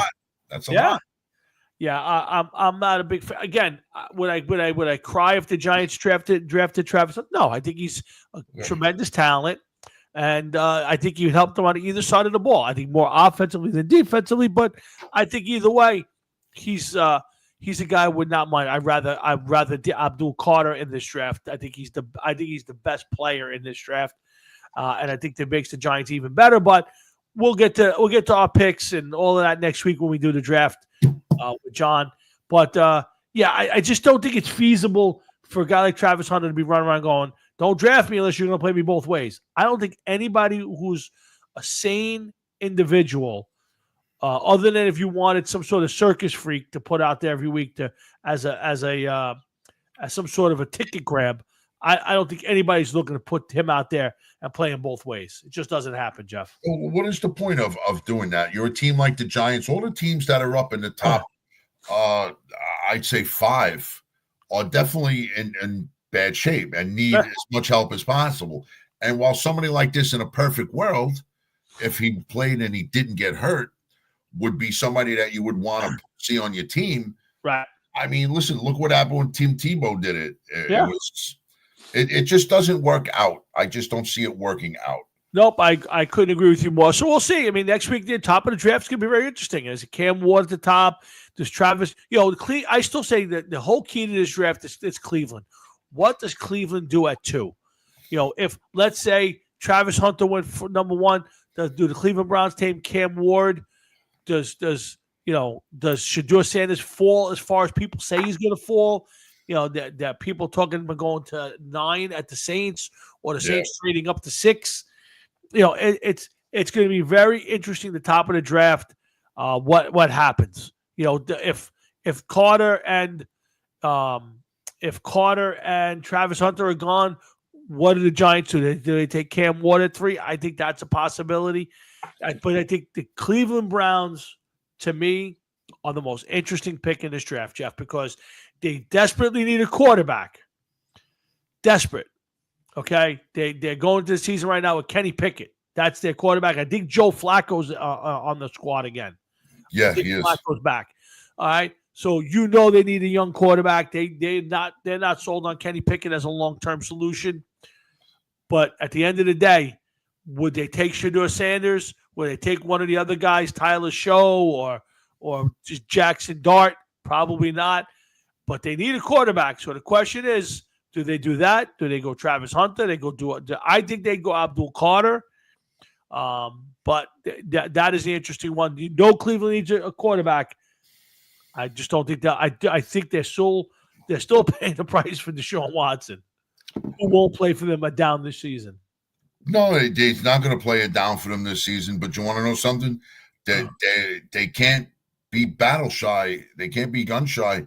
If you need a player, you got to take what you need. Yep, I agree. Draft is all about, man. Yep. Yeah, you gotta get yourself better, and if you can get better at your biggest weakness, you have to pull the trigger and do it. So, I would agree with you. Last thing today, Jeff. I just found this on Facebook. I didn't know that Zach Starkey. You know who Zach Starkey is, right? That's drummer for the Who. Right. He's also correct. The Who fired longtime drummer Zach Starkey for overplaying. Yeah, I read that. You did. Is that legit? I don't know, man. I caught it. First of all, when they said that he got fired, the drummer got fired. Right. I didn't even know who Zach Starkey, that it was Zach Starkey. That's one thing. Neither did I. I thought Zach Starkey was the drummer in his father's band. Well, I didn't even know that he was Ringo's son until earlier today. Oh, really? It was another article. Okay. And then once I read it, I was like, oh, shit, yeah, that's right. And I did not know that he was with the Who. No, neither did I. Yeah, I did not know he was there for that long. I thought this was like a joke meme or something. I had no idea. So no, I actually have to look up. So who else? So who's the bass player in the Who at this point? I don't know. They probably just have a rotating guy. You think? Yeah, probably. Like Kenny Jones was the drummer for the Who, but I don't know if it says. Okay, there it is. The Who. November 78, he played, and he played with the band in Live Aid 1985. So they must be using just final 1988. They must just use session guys or something. Maybe, yeah, maybe they just use rotating musicians. So it's really just. But Zach Starkey's been in there for 30 years. Yeah, wow. Yeah, I didn't know. I had no idea. And how, I could see it's the Who to me is at this point in time is Roger Daltrey and Pete Townsend. Yeah, and then I just figured that they had a band behind them. Correct. Yeah, I didn't know that there was a steady guy. Yeah, I did. Yeah, neither did I.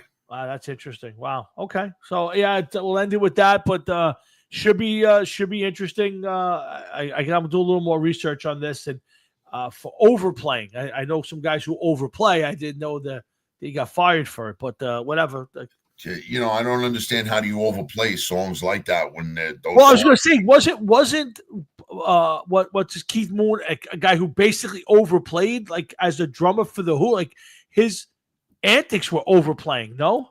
Well, his antics, yeah, were a lot of different things, but is it overplaying when you write the song? That's very true. Wow. You know, when you're the one that puts the original drum, hey guys, listen to this. Yeah. And you're putting the original drum beat, but when you hear the music of the Who, right? Whether it's live videos or records or CDs, you hear one thing, but when you watch Keith Moon play, he's like, literally like doing all of this and like that doesn't sound like he's doing that. Like right. when his motions don't equate to the sound that's coming out of him. Right. Well, I don't know if maybe he just over and fucked up for the videos. I'm gonna have to watch a few videos and maybe we'll save it for another show and play some of his videos to see if we consider it overplaying. I'd like to see some of that and see what they talk about. But yeah, and I mean, like, dude, if you want to read some funny stories, read stuff about the Who, man. Oh yeah. There was one where they got into a limousine. I might have told this one on the show before. And they were running late as it was. And Keith Moon was like, they get in the car and he's not saying anything to anybody. Then all of a sudden he jumps up. He's like, you got to go back. You got to go back. And they're like, we're already late. And he's like, I don't give a fuck. We got to go back. We got to go back now. So they're like, all right. And they take him back and he goes up in the hotel room and he comes in and he shuts the door and he's like, all right, we could go now. But everybody notices he didn't bring anything back in the car with him. Right. And they're like, well, what did you do? He goes, I forgot to break the TV. So, I mean, like, the Who and their antics. That's just, that's an incredible story. And then one time, I have the quote saved in my phone because it's awesome. Right. Somebody asked John Entwistle, how do you know if you have enough wattage when you play it on stage? And if you listen to John Entwistle videos at all, like, interviews, yeah, he was very proper. Yeah. And he was like, well, when you hit the low E and your vision blurs, then you know that you got enough wattage. It's like, these are classic lines by some of these guys, It is classic. That is good stuff, man. I did watch a bunch of his interviews after we did a show about him. We did some stuff about him last year, and I got to watch a lot of his playing videos and some interviews. He was quite the interesting character. Oh my God, they all are. Pete Townsend may be the most fucked up one out of everybody because he was got busted in some kind of kitty porn. Correct. Scam. But then it turned out like he was doing research. Well, yeah, right. Supposedly, I did kind of just went away, so I don't know. Yeah, it definitely went away, without a doubt. But that's just it. How does kitty porn just go away? Yeah, I don't know. You know what I mean? How does that just happen to go away? I don't know the answer to that one, so we'll see. But listen, we got to end this one here. I got a couple things to do when I get off the air. Remind me, I have a good story to tell you about a former producer of ours. So next time, either we're playing the game and we can chat, or if I get a chance tomorrow, I'll give you a buzz. What's on the plate for tomorrow? You and your wife running around? My wife is home, not home. Sorry, she's at work tomorrow. I'll be home during the day. So you want to call me during the day? Was it the original producer or the second producer? Second producer. So I will. Yes, I will give you a buzz. Maybe I might be coming through Staten Island. Maybe I'll stop by and say hello and check out your home run derby. It's might be a good day to do that. So I'll give you a buzz if you're around. I got the remote charged. Okay, I'll give you a buzz in the morning, and if you're around when I'm coming through, maybe I'll stop in for a half hour and we'll chat. I will make it a point to be around. All right, so then I will do that. I will pop up. Just let you know, I got tuna and mac and cheese. All right, you got it. Fair enough. And I will check in with you tomorrow. But in the meantime, we have to end the show. It's been a lot of fun. 2 hours went by real quick.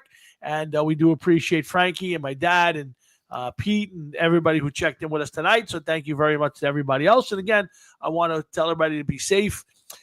Nice weather's out. People are out doing their thing. You start to get the beach people drinking, people hanging in the park. So be careful drinking and driving, and be careful driving around. But in the meantime, thank you guys for all tuning in. I want you guys to have a safe weekend. Enjoy your Easter. And we look forward to doing this again next week. Jeff's got a big gig Saturday night. Moby Dick's, right? No, a place called Rockies. Oh, okay. Rockies in New Jersey, right? Yeah. 9:00 Saturday night. So check out Middle-Aged Delinquents. Check busy man Saturday night. Yes, Jeff and I will be getting together for a little while, and then he's got a big gig. So if you guys are out at Rockies in New Jersey, make sure you look it up. And I've seen that name a few times lately. Seems like a lot of bands are playing there. So good for Jeff and the Middle-Aged Delinquents. And he's got a lot of stuff coming up through the rest of the year. So we'll keep announcing it. But check out his Facebook page for all information on the Remorons. 2 weeks in a row at Rockies this Saturday, and then Frenchie's in Jersey next Saturday in Roselle Park. Okay. You know what Roselle Park is? I know. I want to say no. I've heard of it. I'm not exactly sure if that's in like the Rahway area or if that's closer to the shore. I'm not 100% sure. It's not too far from Staten Island. Okay. Definitely one of those things like when you were a kid, like the original Crazy Eddies might have been in Roselle Park, New Jersey. Come on in this Saturday, get a free T-shirt, free hat, and 9 bumper stickers. Yeah. One of them type of things. Very true. But again, start with this weekend's at Rockies, right? Rockies, is it? Rockies. So make sure you check him out this week, Middle-Aged Delinquents. Again, he's got stuff with 25 Missions. He's got stuff with the Remorons. Lots of stuff coming up this year. So make sure you check it out. And, of course, come on back when we do this again next week. So for me and Jeff and everybody here at Hard Rocket Sports, we say thank you for watching and being part of our show. And we'll look forward to seeing you next week. So for all of us, have a great night, rest of your night. Have a great tomorrow, a great rest of your week, a great rest of your weekend, and a great next week. And we'll see you back here on the Hard Rocket Sports. Happy Easter, Jeff, and to everybody out there. And I will definitely talk to you off the air tomorrow. All right, man. And enjoy your Easter, but I will talk tomorrow. Yep. I'll probably see you tomorrow, and I'll definitely see you on Saturday. So. Yeah. Because now I'm like with this story, I got to know what's going on. Yeah, nothing huge, but just it's a funny story. So I'll either way, I'll talk to you. I'll give you a buzz tomorrow. All right, you got it, man. All right, pal. Have a good night, everybody. Later.